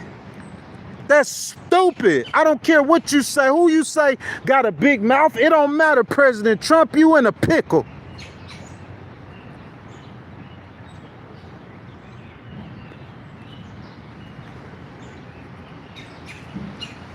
So it's just like the Republicans. Y'all think y'all smart. People, they think they smart. We gonna tell the American people that he creates all the wealth, so it's okay to give him all the money and let these people starve because he creates the wealth. That don't make no sense. If we tax him, he's still gonna create the wealth. What? Elon ain't gonna create the wealth if we tax him 90% on $1 billion. He's still gonna be creating the wealth. It's the same thing you telling me, oh, this deal gave Iran to get a nuclear bomb. What? They still try. You are bombing them right now, dropping bombs. You listening to propaganda and you watching the wrong network. CNN showing clearly how the Iranians right now at this moment, as I speak, in Iran right now, and the Americans finna bomb. The Iranians got a new facility that they setting up in a mountain to where the American bunker buster bombs can't. President Trump talking about bombing that. He finna bomb one of the mountains because they still at the nuclear sites while you're bombing them in the middle of a war. You saying, oh, President Obama's deal, and let them get the new. Ain't the American people not buying what you saying? They not buying it. They're not buying it. The people are not going to buy that. The people. That's why you gonna lose the whole Congress. You got a special election, and who don't have no special elections now. Lindsey Graham, that seat gonna turn blue. Mitch McConnell, you know Thomas Massey gonna win that seat. You know where that's headed. It's not favorable to you, bro. You ain't getting no help with that Save America Act. You ain't getting no help. All the replacements coming in, I'm telling you. You ain't gonna get them votes, I promise you. And if you get the votes, you just gonna create, it's unintended, it's not gonna work, it's not gonna happen, bro. You just gotta do stuff the way it's supposed to be done. And you didn't in this situation. It's about pride and ego. Somebody telling President Trump that's a bad deal, tear up the deal, and he tore up a deal he shouldn't have tore up. Period. He shouldn't have tore it up, period. You should have renegotiated a better one. Oh, they about to get a bomb, so you bombed them. Why you went and killed the father? That don't make no sense. You can't start down a road that you can't start something you can't finish. You can't start down a road. He gonna go into Venezuela and leave a mess. You gonna go to Iran, you gonna poke them in the, and you wanna just it's gonna leave a mess. That's how the American people looking at this, Justin. You going to these places, and when you do what you do, the results of your actions is a complete and total mess. Period. I don't care what you say, it's a mess. It's chaos. America's behaving like they're the underdog. Iran, you supposed to be trying to assassinate a leader or do that. Israel, they do that. Israel is a small country, 10 million people. So that's cut off the head of the snake, and they in a dangerous neighborhood. So President Trump, that ain't gonna work for America. You the bigger person, and you over here trying to act like you a terrorist. You doing terroristic things. You violate international law. None of that's gonna work. That's why we got 248 years of America prior to that. Thank you for the donation, y'all. 240 years of America prior to that, and that 240 years of America prior to that, I'm saying, that's not working. Nah, we ain't gonna hear none of that. You made those mistakes, you made that bed, you gotta sleep in that bed. That's what I'm saying. You gonna get mad. My opponent, this is the mentality. I'm saying I go up against these people, governments, not just on this is the government. This is the same American government that's playing out overseas that plays out here. I'm saying you get mad at me because I'm finna file a default judgment against you for no money, just getting back something I owe. Instead of you accepting the accountability, you gonna retaliate on me. And when you retaliate on me, I'ma still file that default judgment, and I'ma file 2 whole new lawsuits that weren't finna get filed against you. Problems that you're gonna have to deal with. Hundreds of thousands. And you're gonna get mad about them too, and you're gonna get 4 more lawsuits. Instead of just taking accountability for whatever, instead of just saying, okay, President Obama, that wasn't a good deal.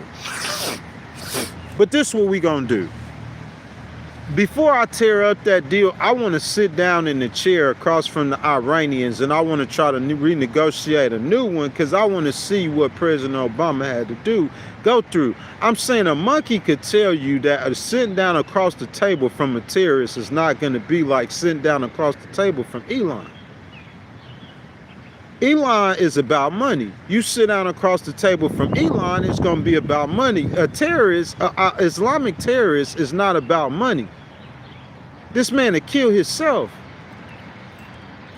Well, when he killed people, he out here killing tens, the supreme leader, the Iranian government killing tens of thousands of Iranians because they out there protesting, saying they commit crimes against God.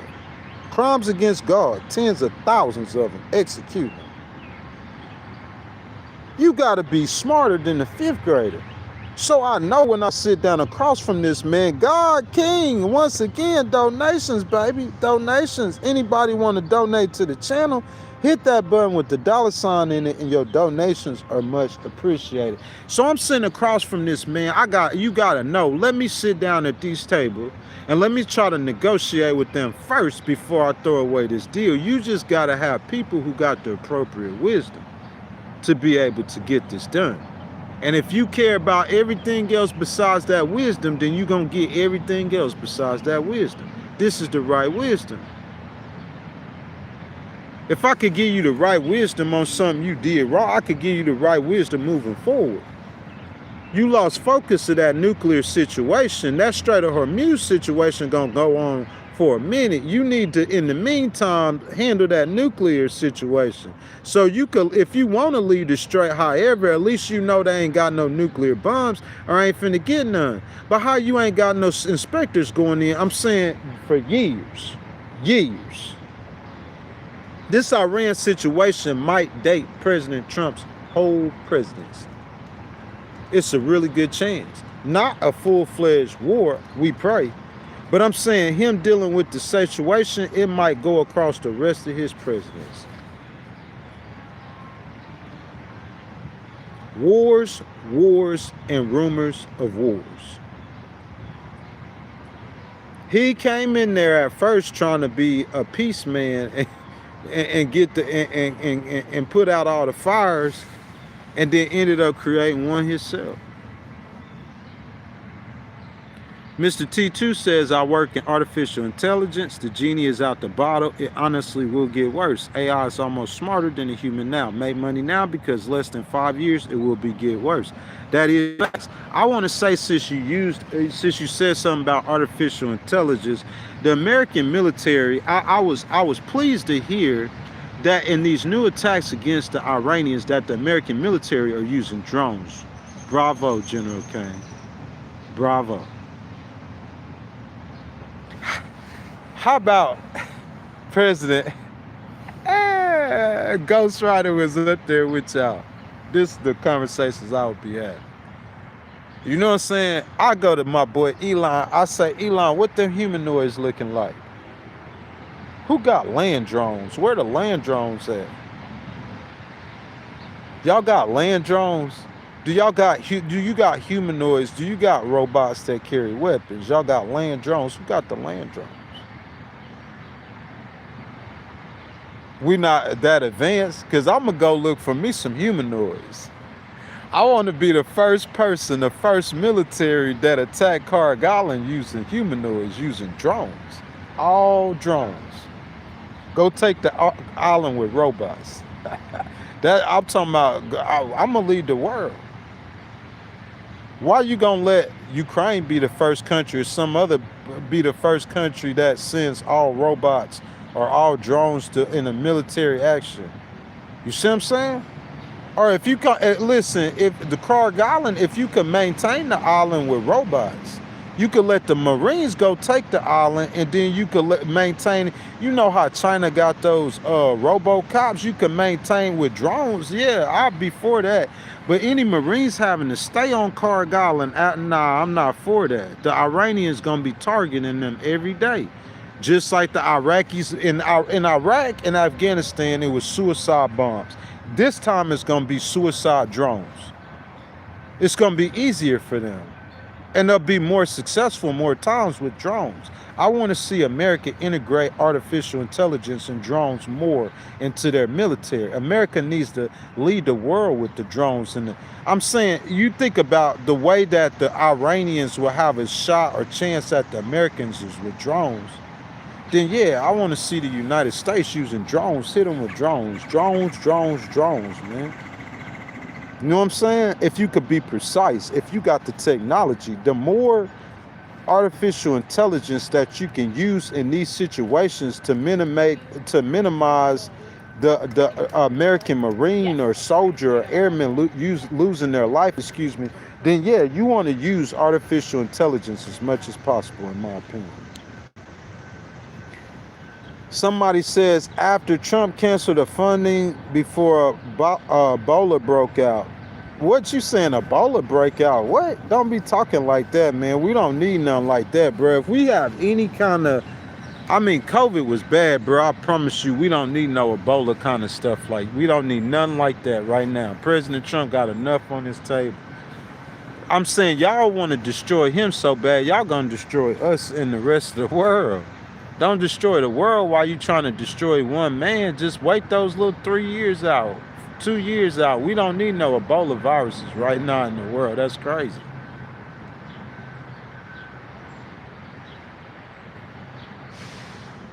It's not our job to fund Africa, Justin. It's our job to look after the other humans. It's called human rights. Human.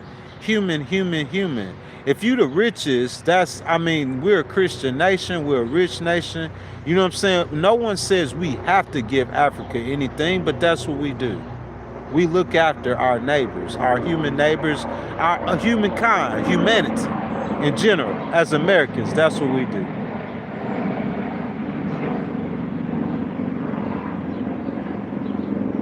Somebody says Trump runs a cover up for pedos. I don't know what cover up Trump ran for pedos. You know how many men on the Epstein list? It's men who did stuff with children with Jeffrey Epstein that you'll never know their name. I think that's more of a world problem or an American problem, a world problem, than it is a President Trump problem.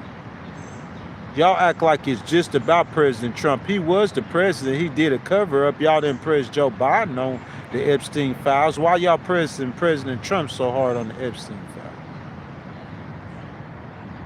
Y'all didn't press President Biden at all. Somebody said, keep doing what I do. I appreciate it, D-Nice.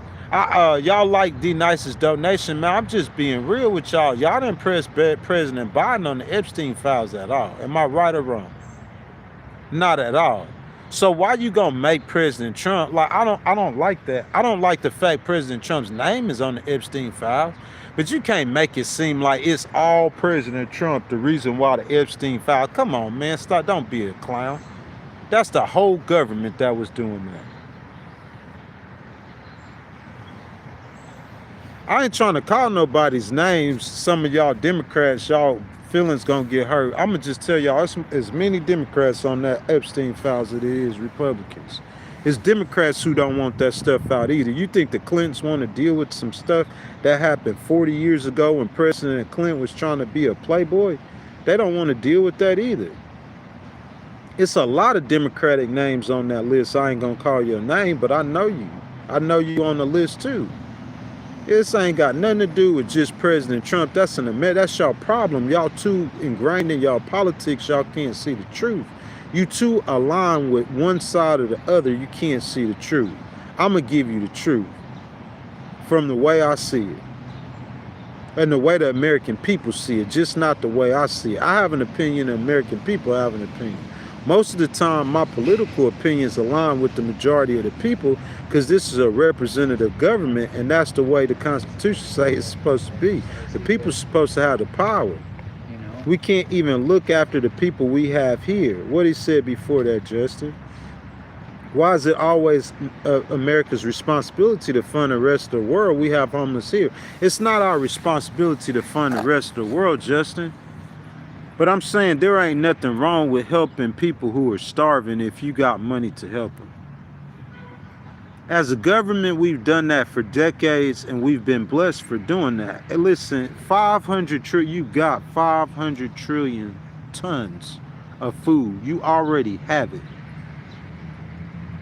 President Trump come into office, USAID. If politically I had to cut off USAID, I know that food is finna feed millions of children for months across the whole summer. It's gonna feed millions of children across the whole summer. If I'm gonna cut off funding for USAID, that 500 tons of food gonna get out first. If I'm gonna cut funding for USAID, that 500 tons of food will get out first. It ain't you saying it's your responsibility, bruh. You don't understand how soft power works either. That's soft power. You helping other nations in ways you don't have to. You are getting influence over them. If you don't feed their kids, China gonna feed them. How about that, Justin? Justin, you don't want to feed their kids. You don't want to be the world leader. It's not our responsibility. China feed them. China go give them loans and give them money. If you don't want to do it, China do it. Ain't no big deal. We have a choice, y'all. It's our choice. We choosing these things. We are choosing our directions. We're choosing our, I mean, if you feeding the world ended up having your economy being the #1 economy in the world, why would you stop doing it? Explain that to me. Because we have problems. Fixing your problems have nothing to do with you feeding the world. I'm saying because with your $39 trillion debt, you have created the greatest economy the world has seen. You have, your people are the richest they've ever been in the history of the world. The Americans are richer than every other nation on earth in terms of the size and its economy and all. So I'm saying, like, I mean, why if it's not broke, why are you fixing it? Like, feeding the people ain't the problem. You could fix these problems. You need to change your tax code. That's what you need to do. That's your first problem, is changing that tax code. You get that tax code changed, then you'll be able to move along to some other problems or some other situations or some other issues that you got to work out and fix. But your #1 and your first problem is that tax code. You got to fix that tax code #1. If you guys have not liked the video, I want to see y'all double tap the screen for me, like the video, subscribe to the channel, and if y'all have not hit that notification bell, every time we go live, go ahead and hit that notification bell for your buy, man, for your buy.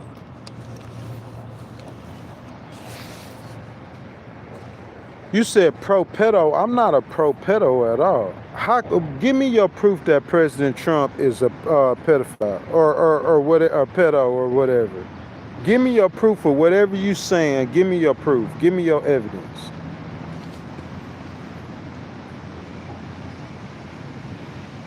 I'ma just accuse this man of molesting children 80 years ago.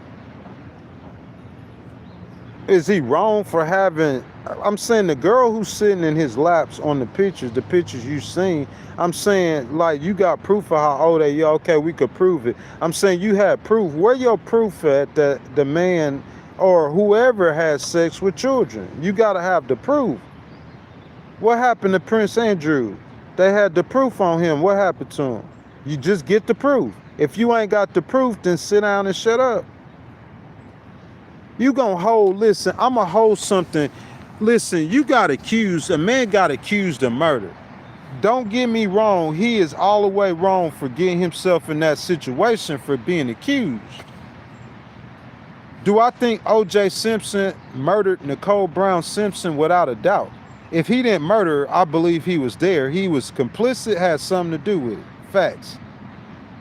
But I'm saying you accused a man of murder, he beat it. So even if you know he guilty or you mad at him, you sitting there trying to hold it over his head. That's not right. He beat it. That's what you got to understand. That's why you understand winning, how important winning is. You Democrats, y'all was playing and y'all lost. And now you got President Trump being president. That's how important winning is. So whenever you bring a case against him, accusing him of being a pedo, you got to go to court with that. I'm saying get some real solid evidence. Do your work. You're not doing the work. Y'all just running around trying to smudge a man's name off of something he did in his past that you ain't got no. Is it improprieties there? That's without a doubt. I'm not a Trump fan like that. I'm gonna be honest with you. I heard him out his mouth say he go around promoting grabbing women by the peas. I heard stories of him walking through the dressing rooms in the Miss America pageant. I heard all kind of stories. improprieties or him being not of moral character, the American people were aware of all of this. You got to know how to win with what you got. You got to know how to win with your evidence. You're not winning with your evidence. You losing.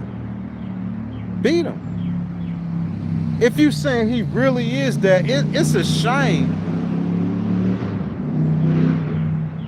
It would be a catastrophe if the mans are, if these people are really pedos and they ain't paying no price. I'm talking about they right in front of our eyes, walking right in front of our eyes, and we know what they are, and they ain't paying no price. You can't hold something over a man's head that you tried to convict him of and you failed. It was a girl who said President Trump had sex with her when she was underage. She sued him twice and failed twice. Just like President Trump, it's the same thing. Democrats can't see it when the shoe is on the other foot. Just like President Trump, you see what I'm saying? He's saying he won the election, but he filed 60 lawsuits. Improprieties, yeah, there were some irregularities there. There's 340 million people in the country, 170 so million people voting. You gonna get irregularities. Human error. The courts, was it enough there to overturn an election? No. Same thing. You accusing him of something, I'm saying that he might be guilty of, but you don't have the proof. He might have been guilty of, but you don't have the proof. Should he have been hanging with Jeffrey? No. But there's thousands of men who should, and it's Republicans and Democrats. It's a bigger problem than President Trump and Jeffrey Epstein. That's what I'm trying to get you. But if you just concerned about the political ramifications, then all you worried about is President Trump and Jeffrey. But it's a bigger problem than President Trump and Jeffrey. Tucker Carlson recognized that's one thing about the Republican people. They recognize that. Marjorie Taylor Greene, she recognized that. Because you can't stand up for no Democrats and be against President Trump and Jeffrey. You can't be a Democrat and be President Trump and Jeffrey. It's the whole thing. That's what we have a problem doing. You gonna find the most guilty suspect, which we would say President Trump's connections to Jeffrey. So you're going to try to connect him to Jeffrey and make it a Republican and President Trump thing with Jeffrey. That's not what happened. So if you did penalize President Trump for Jeffrey and you don't have no proof of it, I'm saying you still got the same problem because we never deal with a problem. You just too political to be able to solve these problems. You got to be non-political to solve these problems because it takes a crossover. Listen to me. It takes a crossover into both sides sometimes to solve these problems. But if you're just a Republican, you will never accept a Democrat solution, so you will never really truly solve the problem because half or so of the country is you split. You have to cut you on. So I'm saying we gonna go after President Trump, but we not solving the Epstein problem. That's not a solution to the problem. I want to solve the problem. You can make President Trump the villain. Ain't nobody protecting him. I'm sitting here telling you, he know he wrong in some of the things he did and been accused of. Nobody protecting him like that. But I'm saying he not the only one on the list. I could see if his name was the only name on the list. And I understand why people make a more bigger deal about his name being on the list because he's the sitting U.S. president. But his name ain't the only name on the list. Don't act like his name the only name on that list now. And you ain't got no proof of anything that you saying he did. You ain't got the proof of it. You need the proof. Eugene Carroll, she took him to court and she won a settlement. That's what happened with Eugene Carroll. It's been other people, Stormy Daniels, he paid her hush money. It's been other people who did it, who accused him, and he paid them. Because he was wrong, he knew he had to prove. He done lost a lot of those kind of cases. I'm saying you get, bro. Like it just the thought, or you just to me, it's just like, okay, we gonna bring a case, or it's like guilty by association. All you know, President Trump could have just been into 22, 23-year-olds. He might have just wanted legal age females, younger, legal age girls. I'm a 48, 49, 50-year-old billionaire. You know what I'm saying? I want me a 22-year-old college girl. Jeffrey was just into something different. President Trump said when he found out what Jeffrey was into, he cut ties with him. That's his story. You got a story, Justin, or whoever we can accuse you of something, and I'm saying I'm a legal dude. Bring me facts and evidence. If what you saying ain't gonna stand in court, I'm not finna run with it. I'm only running with it if I know it's gonna stand in court.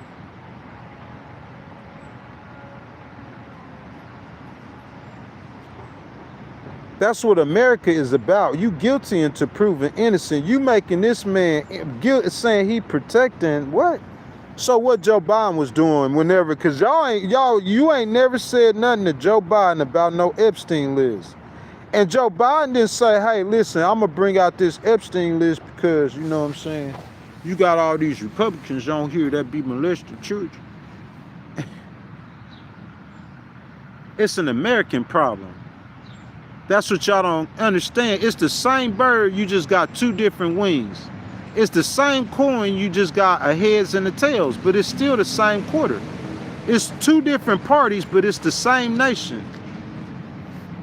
You can't try to blame that on one American president when the problem was back when Obama was president.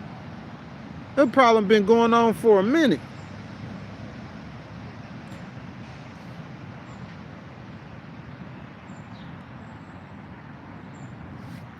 Man, somebody said Trump called the police on Epstein. He told a 10-year-old he'll date her in 10 years. Come on, man. Stormy was consensual. Maybe it was. With Eugene Carroll, she said they had consensual anything. No, but she won her case. That's what I'm talking about. She won her case. So whether or not President Trump to this day, if you put a microphone in his face and ask him about Eugene Carroll, if he don't cuss you out or spit on you, he gonna deny it. But who you gonna believe? She won the case. I'm saying these other people accused him of doing something and they took him to court and they lost. Why Eugene Carroll won the case against him, but a 14-year-old lost it? And as far as protecting the pedos, Joe Biden was protecting them too, because the American administration under him wasn't trying to release nothing about Jeffrey. And y'all wasn't even asking Joe Biden about nothing about Jeffrey. That's how y'all knew you weren't going to get nothing from President Biden. You didn't even ask him. President Trump come in, they figured they could bully him or talk him out or trick him off his spot. And then you going to make it his fault because his name on the list and every other politician almost name on the list too. It don't make no sense to me. Not to me. I'm saying to me, you gonna need the whatever. Somebody saying you gonna start an Iran war over the Epstein list. To me, that was the craziest thing I ever heard in my life. Yeah, we are focused on Iran. We're not focused on the Epstein list, but I'm saying the problems you created in Iran was way more worse than any Epstein list that you could imagine. Because once you finish stroking them Epstein lists, it might be one or two more people might go to jail. That stuff going eventually, it's going to fade. American people going to get tired. The dude dead. The women, if they ain't going to got no justice, if they hadn't got justice after 50 years, 30 years, 40 years, when they going to get justice? If they not getting justice right now, American people going to get tired. They going to just want to move on. Yeah, there's a danger in overplaying your hand with that Epstein list. It's a danger in that. You can make it to where the American people don't want to talk about it no more. They tell it become a Russian hoax story. And this is something real that really happened, and real women really got hurt and injured, real children. But I'm just saying, like, you come with the proof on it, man. Don't come tell me I'm not in y'all little crash dummy or peon circles. Come to me with the proof. Don't come tell me that this man is A, B, C, D, E, F, and G. Because I'm going to have to take my time. If you said he a pedo, I'm going to have to take my time and see that he a pedo for myself. Y'all don't do that. Listen, in y'all circles and y'all groups, all you have to do is one of y'all say this about, listen, there was a young man who lost his life recently in the city where I'm from in Mississippi. And he was of one race and the other group was of another race. And I'm not going to make this, and we're going to cover this properly when it's time. But what I'm trying to tell you, that's what happened when you get in groups and y'all get in these groups with this hatred and y'all built up, and we didn't kill the boy and we didn't even mean to kill him. That wasn't even our intentions. He was one of our homies. He was one of our friends.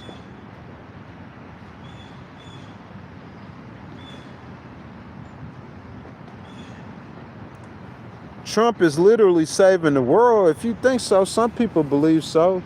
In your attempts to save the world, don't make a bigger mess than what you had before. That's all I'm saying.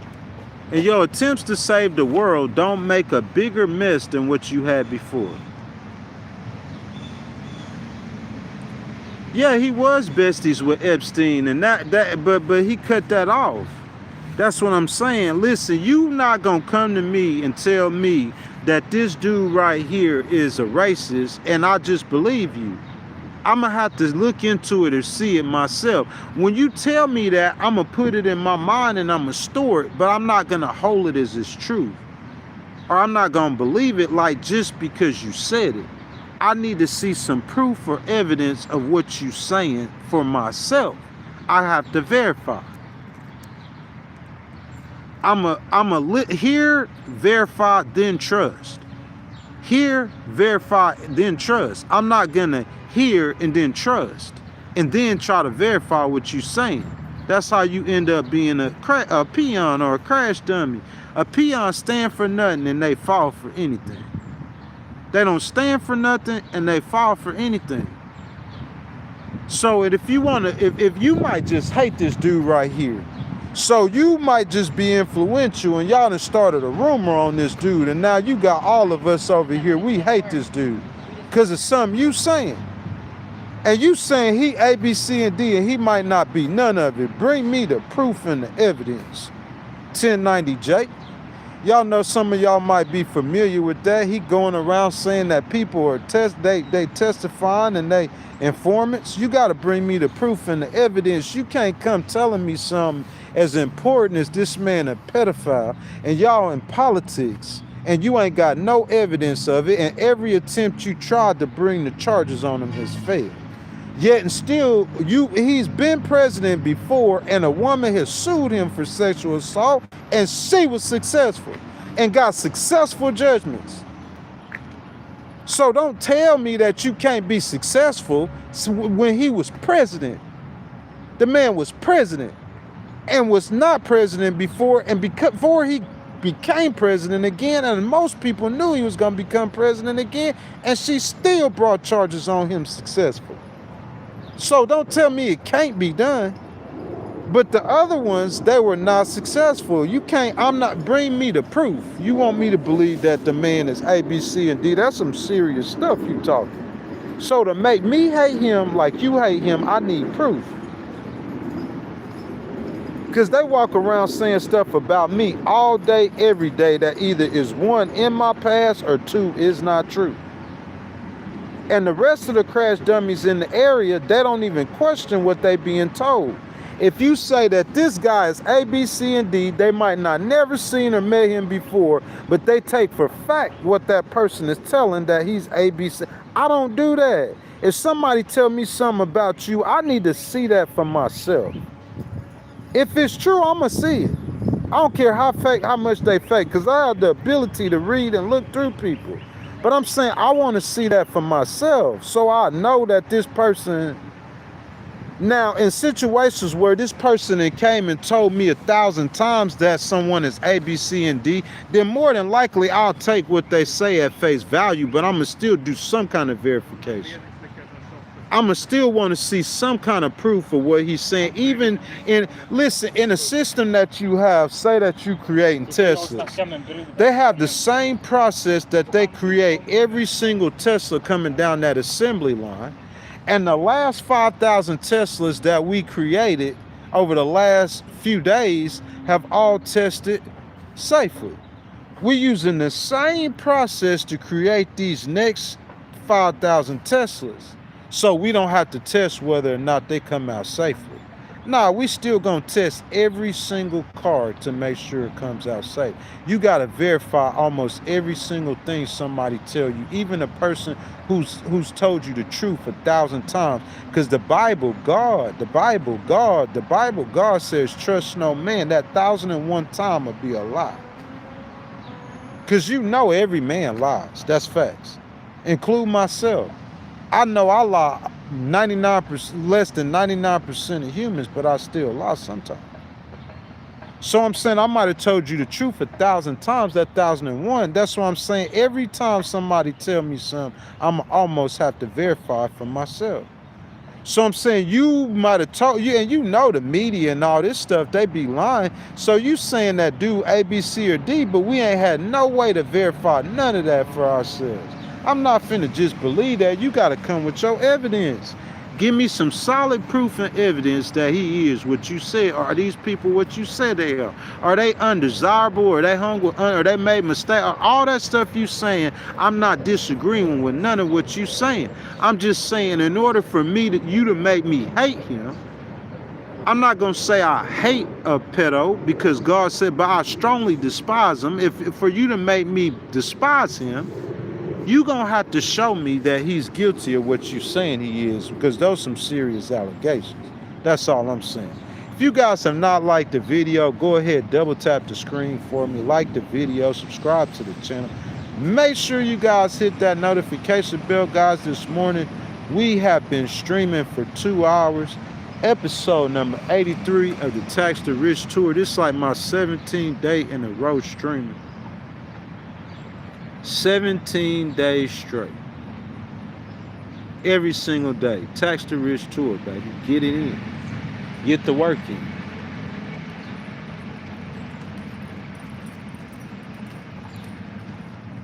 Cosmic says, like the Democrat says, no one is above the law, then Biden blanket pardons people. I'm saying like it goes both sides. It's like the left don't see the right hand and the right hand don't see the left hand. President Trump telling us that the Democrats are evil and the Republican or conservative-minded people commit more political violence than Democrats do, or liberal-minded people. I'm saying it goes on both sides. Both sides are evil. The devil is not, I say this all the time, Satan is not a Democrat. And God is not a Republican.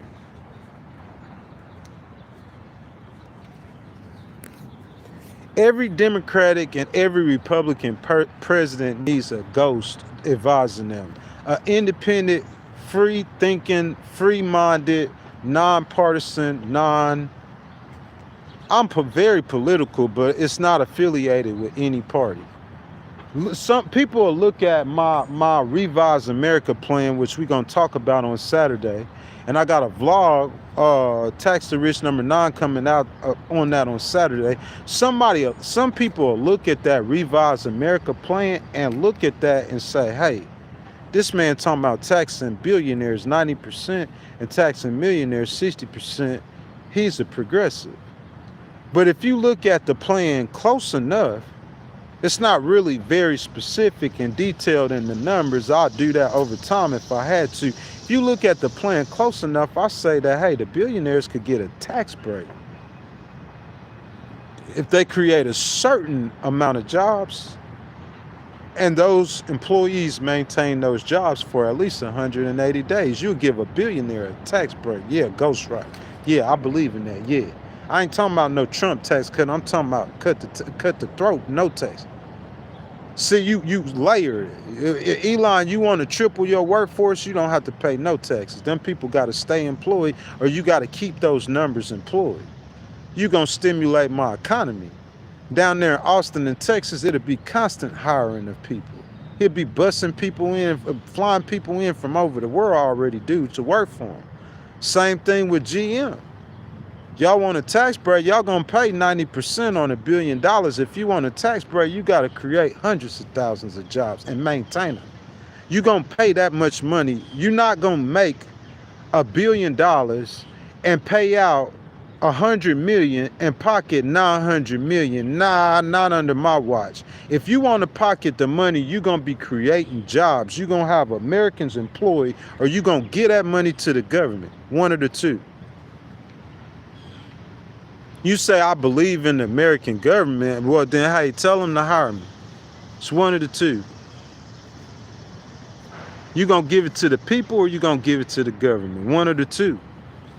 It ain't no man should be sitting there holding that money. This ain't got nothing to do with Democrat or Republican. You just need someone. A Republican can never accept this tax policy because the progressives, they feel like it's a progressive tax policy. But the best things for America are a little conservative and a little liberal. It's a combination. It's a mixture.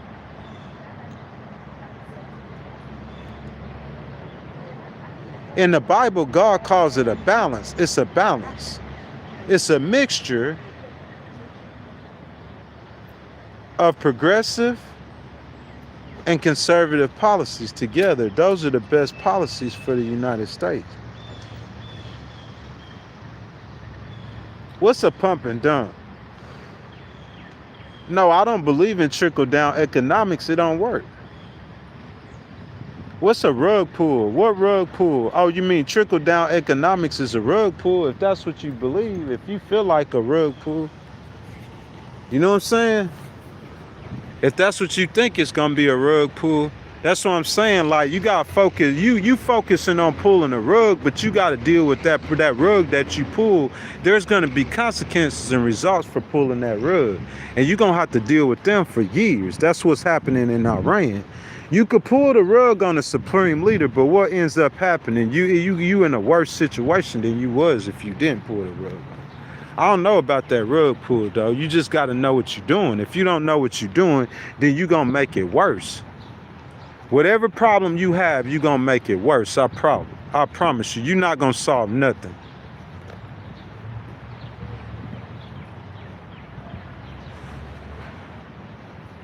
You said at least he making America Christian again. I can't say he's making America Christian again, but he is protecting American Christians, and I don't have no problem with that. He's protecting Christians all across the world.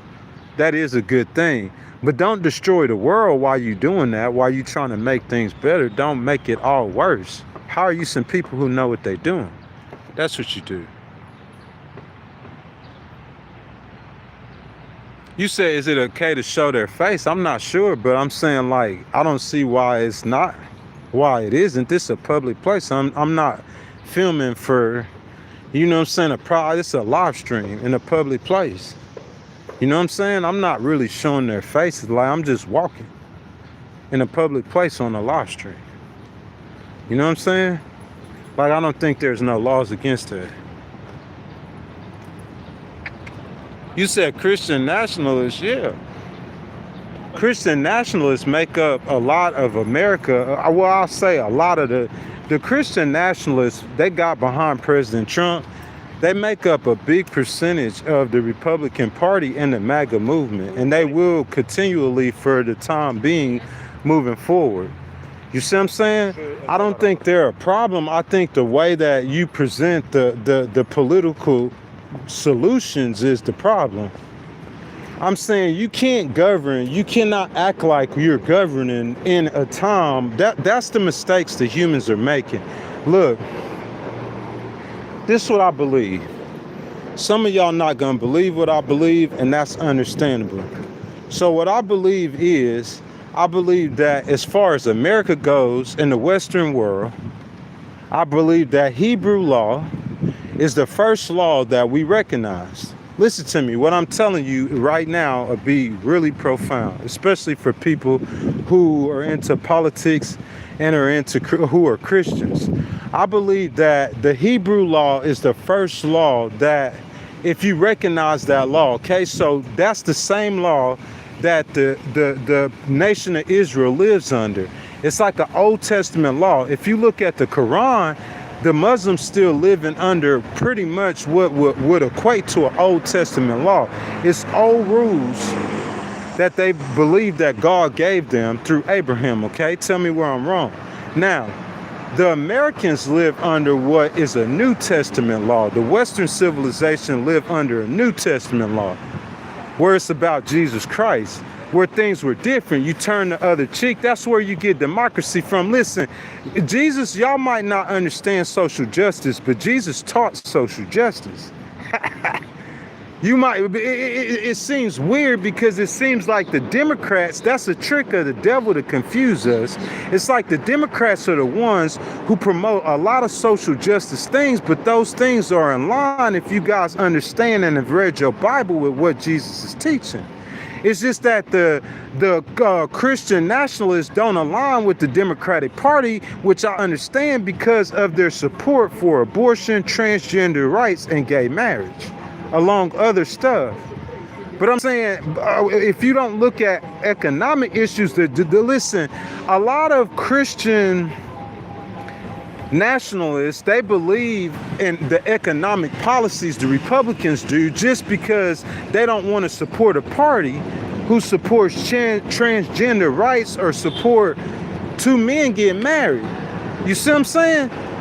That's all I'm saying. You guys got to understand that there's a lot of Christian nationalists who they understand that giving a rich man as a tax break is retarded.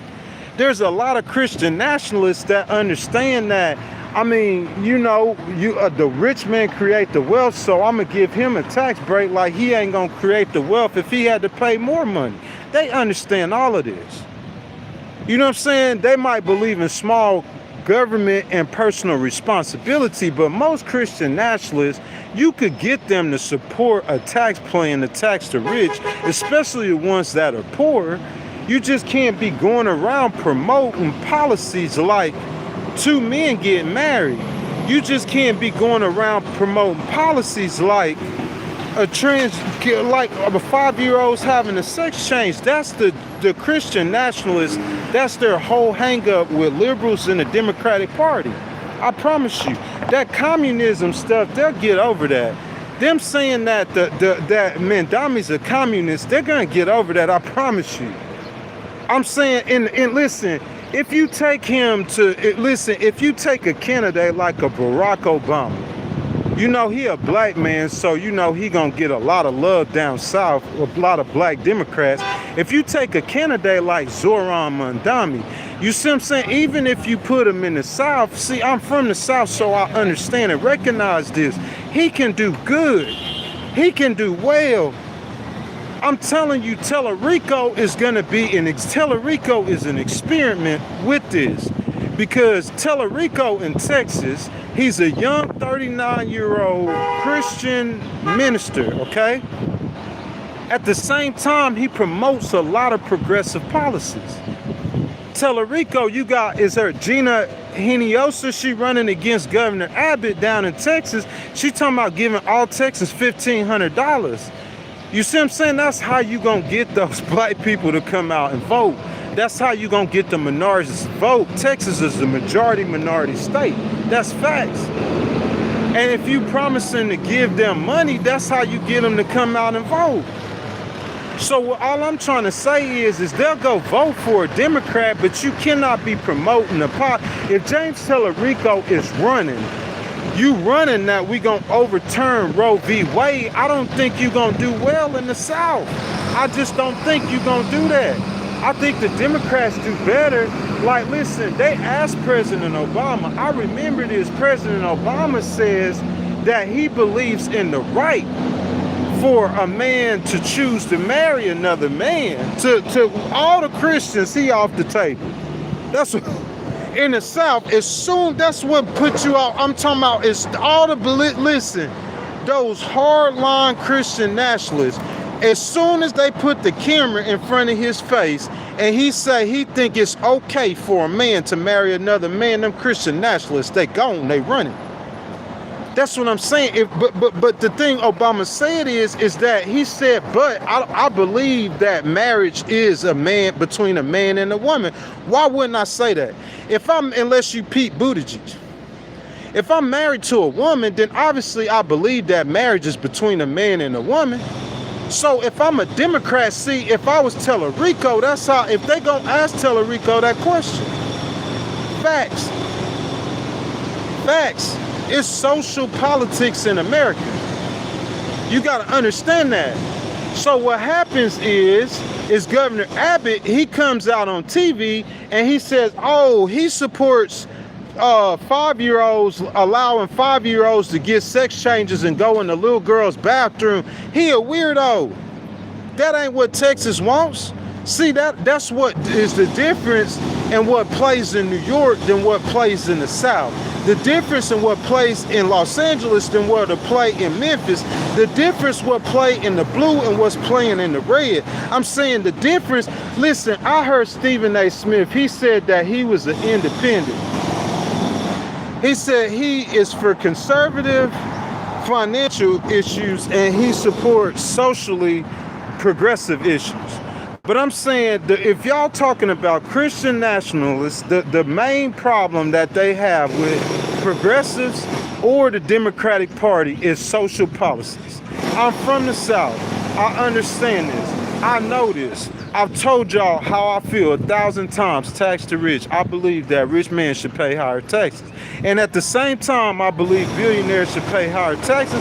I don't believe there's no way in my mind, listen to me, there's no way in my mind, and I don't care where I'm at, I could be in the presence of anybody. I could be in the presence of President Obama, AOC, or Mayor Mandami.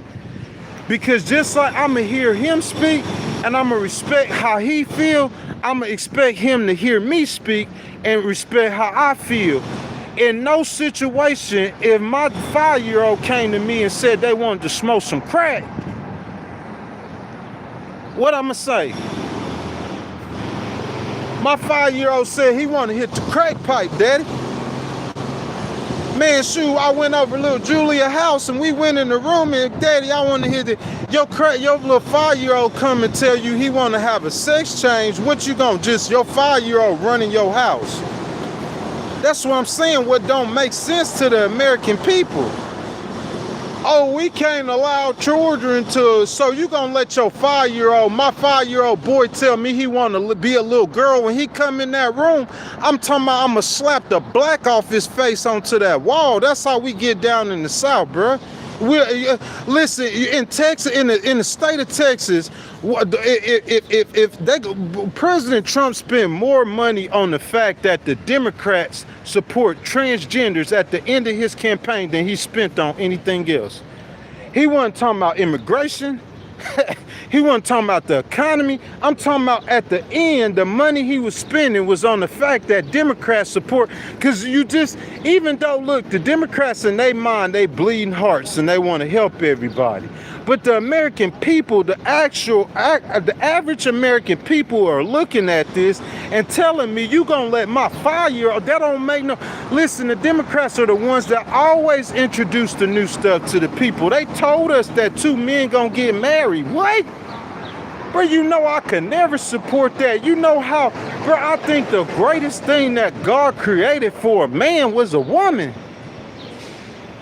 The greatest thing God didn't create for a man is a Corvette or a nice apartment or a nice house. The best thing God created for a man was a woman, bruh. Period. Like, what else? Listen, a regular man, what else you gonna want? Not ghost though. Because I understand that the money gonna get you everything you need, but I'm saying, what other man he gonna choose? The reason why I go buy the Jordans is for the girls, dude. The reason why I go buy the Ferrari is for the girls, dude. I'm saying, like, an average man, he is not gonna look at another man and see how you could be attracted to him. I never understand how a man could be attracted to another man. He a weirdo. It's just down south, we believe different than y'all. Up here, y'all have tolerance for stuff like that. Because if I sit around New York and I count the number of men that's married to women, it's going to look just like the South. It's a human thing. It's just in democratic cities, it's like they're more acceptance of it. But I'm saying, ain't no, bro, what normal dude? We don't like no dude. We like a girl, man. I want a woman. That's the best thing God did for a man, was create a beautiful woman. It ain't nothing I love better than a beautiful woman. I don't want that Ferrari. I'm saying that's a human. It could be love. Y'all could start a family. That's the best thing. So what I'm saying is the majority of Americans, they don't understand. Okay, we understand the Democrats, they feel sorry for people, they have the right. The American people look at the Democrats on their social issues like they have the right heart about it. You know what I'm saying? Down south, they killing a bunch of transgenders. So the Democrats, the government, they're not necessarily saying that, you know what I'm saying? But they want to protect the transgenders. And that's where it down south, I'm saying it's like a complete, you turn it, I turn you all the way off. It's like a turn all the way off. You don't understand that. What? It's like, that's why the Democrats have a problem, like, projecting manhood. You notice that? All the Republican dudes, they look manly, super manly. Most of them, Republicans, all the man, you know, Joe Rogan and them big, strong cock diesel. You know, they all, Ellis Jones, they all Republican. They men, conservative men, bodybuilders, strong men, manly men. You see what I'm saying? And then you look at the Democrats, you get all these, you know, President Obamas, you know what I'm saying? You get these President Clintons, you know what I'm saying? You get these President Bidens, you know what I'm saying? Democratic men.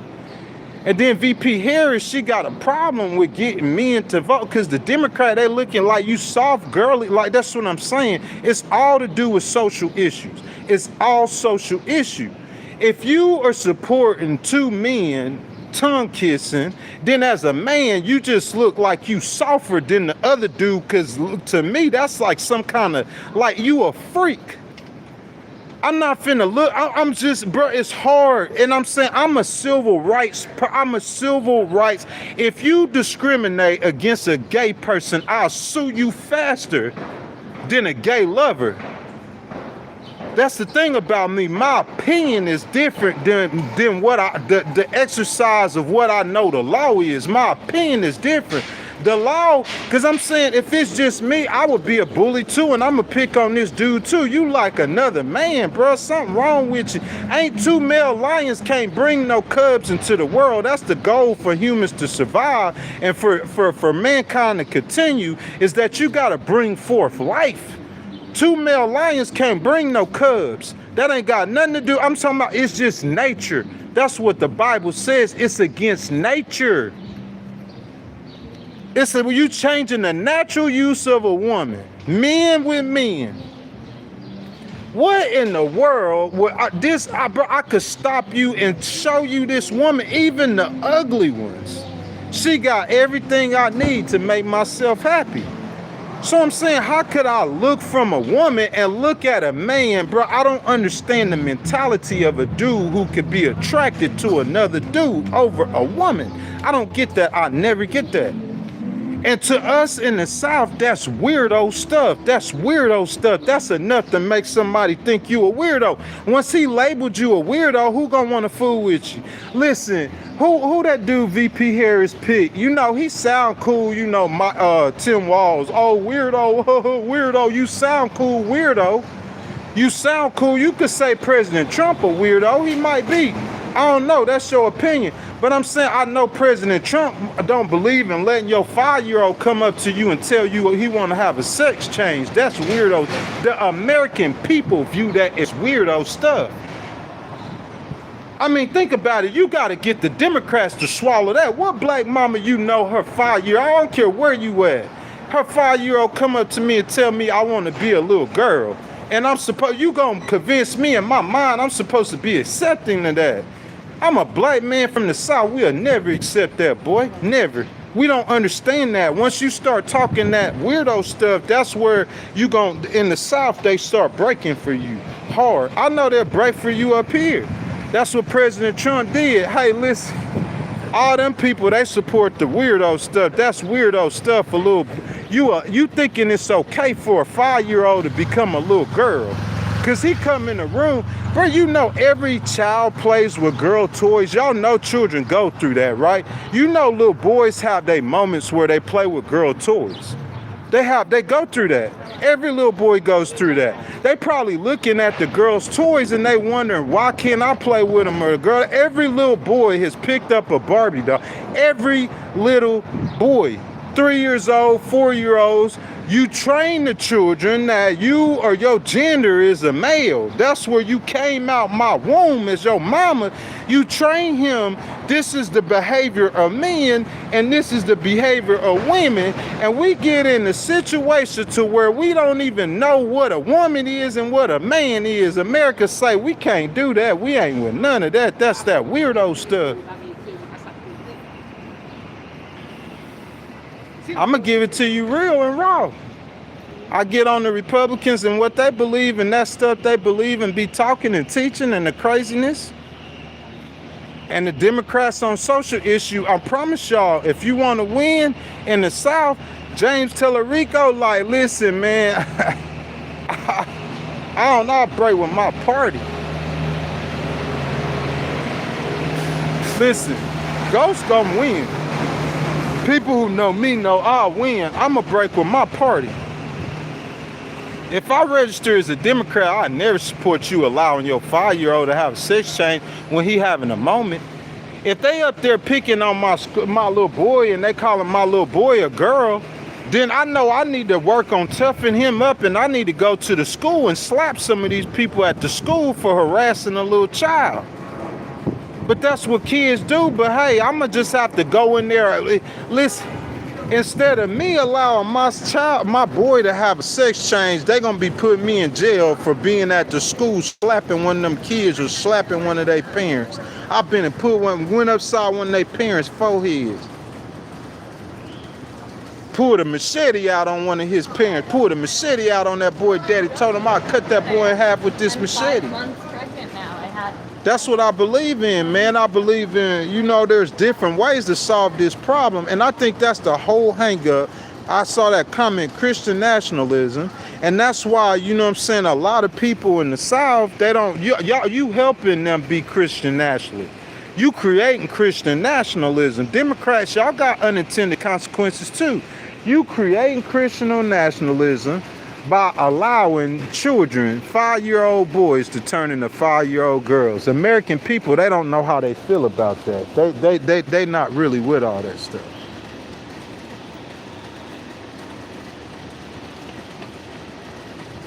If you guys have not liked the video, y'all go ahead, double tap the screen for me, like the video, subscribe to the channel. Make sure y'all hit that notification bell.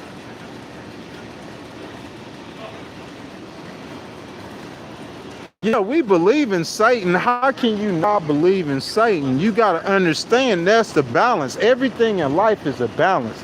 It's a good and a bad. It's a up and a down. It's a left and a right. You got 2 ears. God did that on purpose. God created good and he created evil. I said God created evil. God didn't create the evil. He created the one who he knew would do the evil. God created Satan with the knowledge that Satan would disobey him, which would become the evil because he don't obey God. So yeah, listen, God is the maker, he a creator. That's just like Elon is a creator. He's not the originator creator at Tesla, but he is the main creator at Tesla. That's like Elon going on his car lot. He walking down his assembly line looking at his cars.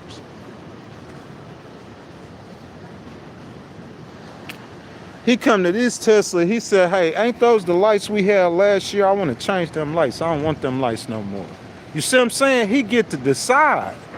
That's his show. This is God's show. This earth, this world, this universe, it's God's show. God decides how this goes. So you don't complain, you just go with the program.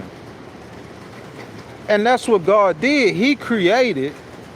In the midst of the creation, it's a choice. We choosing. Jesus in a situation, this is the problem. Jesus is the answer. The problem in these Abrahamic religions, it's simple mathematics. I look at Israel, I look at Iran, I look at the Middle East, they living by the Old Testament. That's the problem. Jesus came with all the power in the world, bringing people back from the life and the death. And he found out that somebody among him is betraying them. Imagine you got a best friend and you got all the power in the world and you found out that he done backdoored you. He over there talking to the ops and he finna sell you out. Imagine if you was in the position Jesus was in. Back in the Old Testament days, God would have destroyed him. We know that. That's not what Jesus did. That's why the Iranians and the Israelis and in the Middle East, they can't get it together. That's not what Jesus did. Jesus stood up and said, a new commandment. I got a new commandment. What's that commandment? When you got your enemy, I done called out my enemy. The rest of the disciples at the table saying, who betrayed you, Lord? Is it I? They don't know who betrayed them. God calling out the traitor. They don't know who it was betrayed them. And Jesus stood up and said, hey, don't worry about it. I got a new commandment for y'all. What's that? You love one another. What? This is insanity. The world didn't understand that concept during that time. We still barely understand the concept where Jesus told us instead of killing each other to love them. We still don't understand that. And men who get that power, they want to be like God. They're going to flip to an Old Testament scripture and you're going to go kill. But that's not what Jesus said to do. Jesus gave you a new law, a new commandment, a new law, a new rule, a new commandment that I give unto thee. What's that, Jesus? Where I'm at? Let me go to the right street on the west side. I'm going to walk down this street and I'm going to say a Ukrainian church. I'm going to walk down this street and I'm going to say an Israeli church. I'm going to walk over here on this side and I'm going to see a Muslim mosque. And I'm going to go over here and I'm going to see a Catholic church and they all living in peace. Ain't nobody got no guns. Ain't nobody got no AK-47s. Ain't nobody got no Shaheed drones. Ain't nobody got none of that. They living in peace in Manhattan. Christian, Jews, and Muslims, because they following Jesus. The law, the government, Americans, Jesus, free will. But that ain't what y'all believe in y'all Old Testament. You want to kill all the Muslims and kill all the Jews, and y'all gonna bring about the end of the world because that's not God's. Y'all not obeying Jesus. You obeying the Torah, which is the first 5 books of the Bible. The Jews ain't really wrong, but they are wrong because Christ is king. And without the acceptance of Jesus' new way, they want to go back to what God told their prophets way back then. They don't believe Jesus is God, but God brought Jesus to this world to give us a new way. That's why the Jews and the Muslims can't get it together, because they living by the old way. Jesus brought a new way. And in America and in Italy, and listen, with the Romans, do y'all think this profound for real? Y'all know who the Romans, Catholic Church, Roman Empire. They took the name of Jesus to the whole world. The same ones who killed Jesus. Think about that. Hey, listen, the one who killed Jesus are the empire who has the power. The empire with the power, they killed Jesus.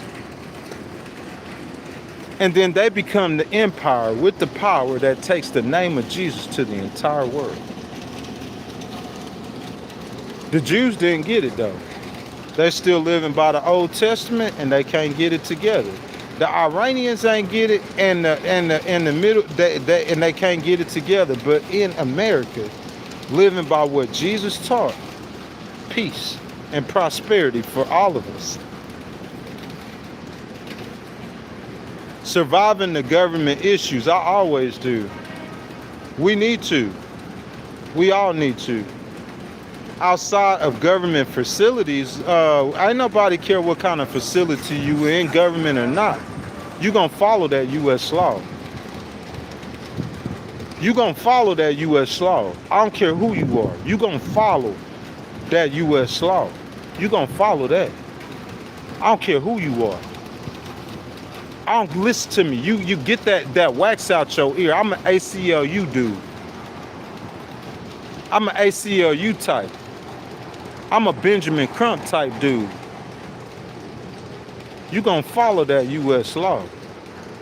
I don't care who you are. The law, the executors of the law better be following it too. And if they don't know it, then they need to get trained in it. Yeah, I don't care what you're talking about. Out your mouth. I'ma sue you 1,000 more times. I got the time. You gotta watch. I got nothing but time. Wherever we gotta go to do this. Where y'all wanna take this show to next? I'ma stay in Manhattan. The upper west side. The lower west side. Uptown, downtown, midtown, lower Manhattan. Where you wanna go to? You gonna follow that law and you gonna get sued 1,000 times. That's all you gonna do. Lawsuit after lawsuit. So many lawsuits to where we gonna pull your name down off a building. What? We gonna sue you to pull your name down off this building, boy. Yeah, you gonna follow that law. You gonna follow rules. Everybody's subjected to the rules. President Trump is, and you are too. President Trump is, and your organization is too. Boy, go say my name in the federal court setting, boy. They know it, but they ain't heard about me. I done filed so many federal. You ain't gonna file no 20 cases in federal court. And I have a record in federal court. I don't lose cases, boy. You gonna pay triple, pay 5 times. Go try to occupy Iran just like you did Afghanistan and Iraq. You ain't getting it. You'll never learn. That's my time, y'all. I love every last one of y'all. Jesus loved every last one of y'all. Christ is King, man. That's what the world needs is Jesus. I just say it in a different way. The Jews offer their religion, living by the Old Testament. It don't work. The Muslims offer their religion, living by the Old Testament. That's why they at war. They can't get it together. Who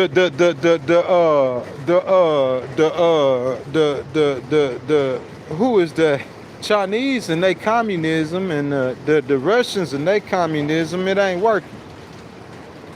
The Indians, they got a peaceful religion and everything, Buddhism or whatever like that, but they ain't been blessed. The Indians, the largest nation on earth. We don't even mention them as a world power. But the one nation under God, individually, that proclaimed the name of Jesus has been blessed beyond measure. The greatest nation ever that ever was on earth is because of Jesus. Jesus came as God. He taught us the way to live. When you get in that situation with your neighbor, this is a new commandment I give unto thee, that ye love one another. Do that. I still struggle with that. I love him, but I want to break his jaw. Jesus said, nah, that's not how you do that. A new commandment I give unto thee, that ye love one another. That's the way you govern your nation. And when you do that, you got America, you got the United Kingdom, you got the Romans, Catholics, whoever, that's how the nation, your governments come out way better. A Catholic nation is going to be ran better, come out better, everything better than a Muslim nation. They living by old law and the Catholics living by Jesus' law. Or they're attempting to, or they're saying they are. You see what I'm saying? Whether me being a Judeo, me being a, you know what I'm saying, like a Christian like that believes in the old, like the King James Bible, and you know what I'm saying, like, you know, Catholic is just what you believe. It don't matter your denomination, none of that matter. We've made religions, it's what you believe. You gotta believe Jesus suffered, bled, and died on the cross for your sins. You gotta believe he was buried, he got the power over death, he rose again the 3rd day from the grave. You gotta believe this, bro. It's an easy thing, but most people ain't gonna believe it. Most people not gonna get it. And that's just facts. You know what I'm saying? If you don't want to hear about the blood of Christ, man, I don't know what else I could do for you. You in the wrong place. Because we could talk politics. I'm telling you, the answer is Jesus Christ, man. That's my time, man. I love y'all. I appreciate y'all. Thank y'all for the donations. Tomorrow morning, 7:15 a.m. Eastern Time. If you have not subscribed, make sure you subscribe to the channel. Hit that notification bell so you could go live with us every time we go live, man. I will see y'all in the morning. It's Big Ghost Rider, man. You know what I'm saying? I'm out, boy.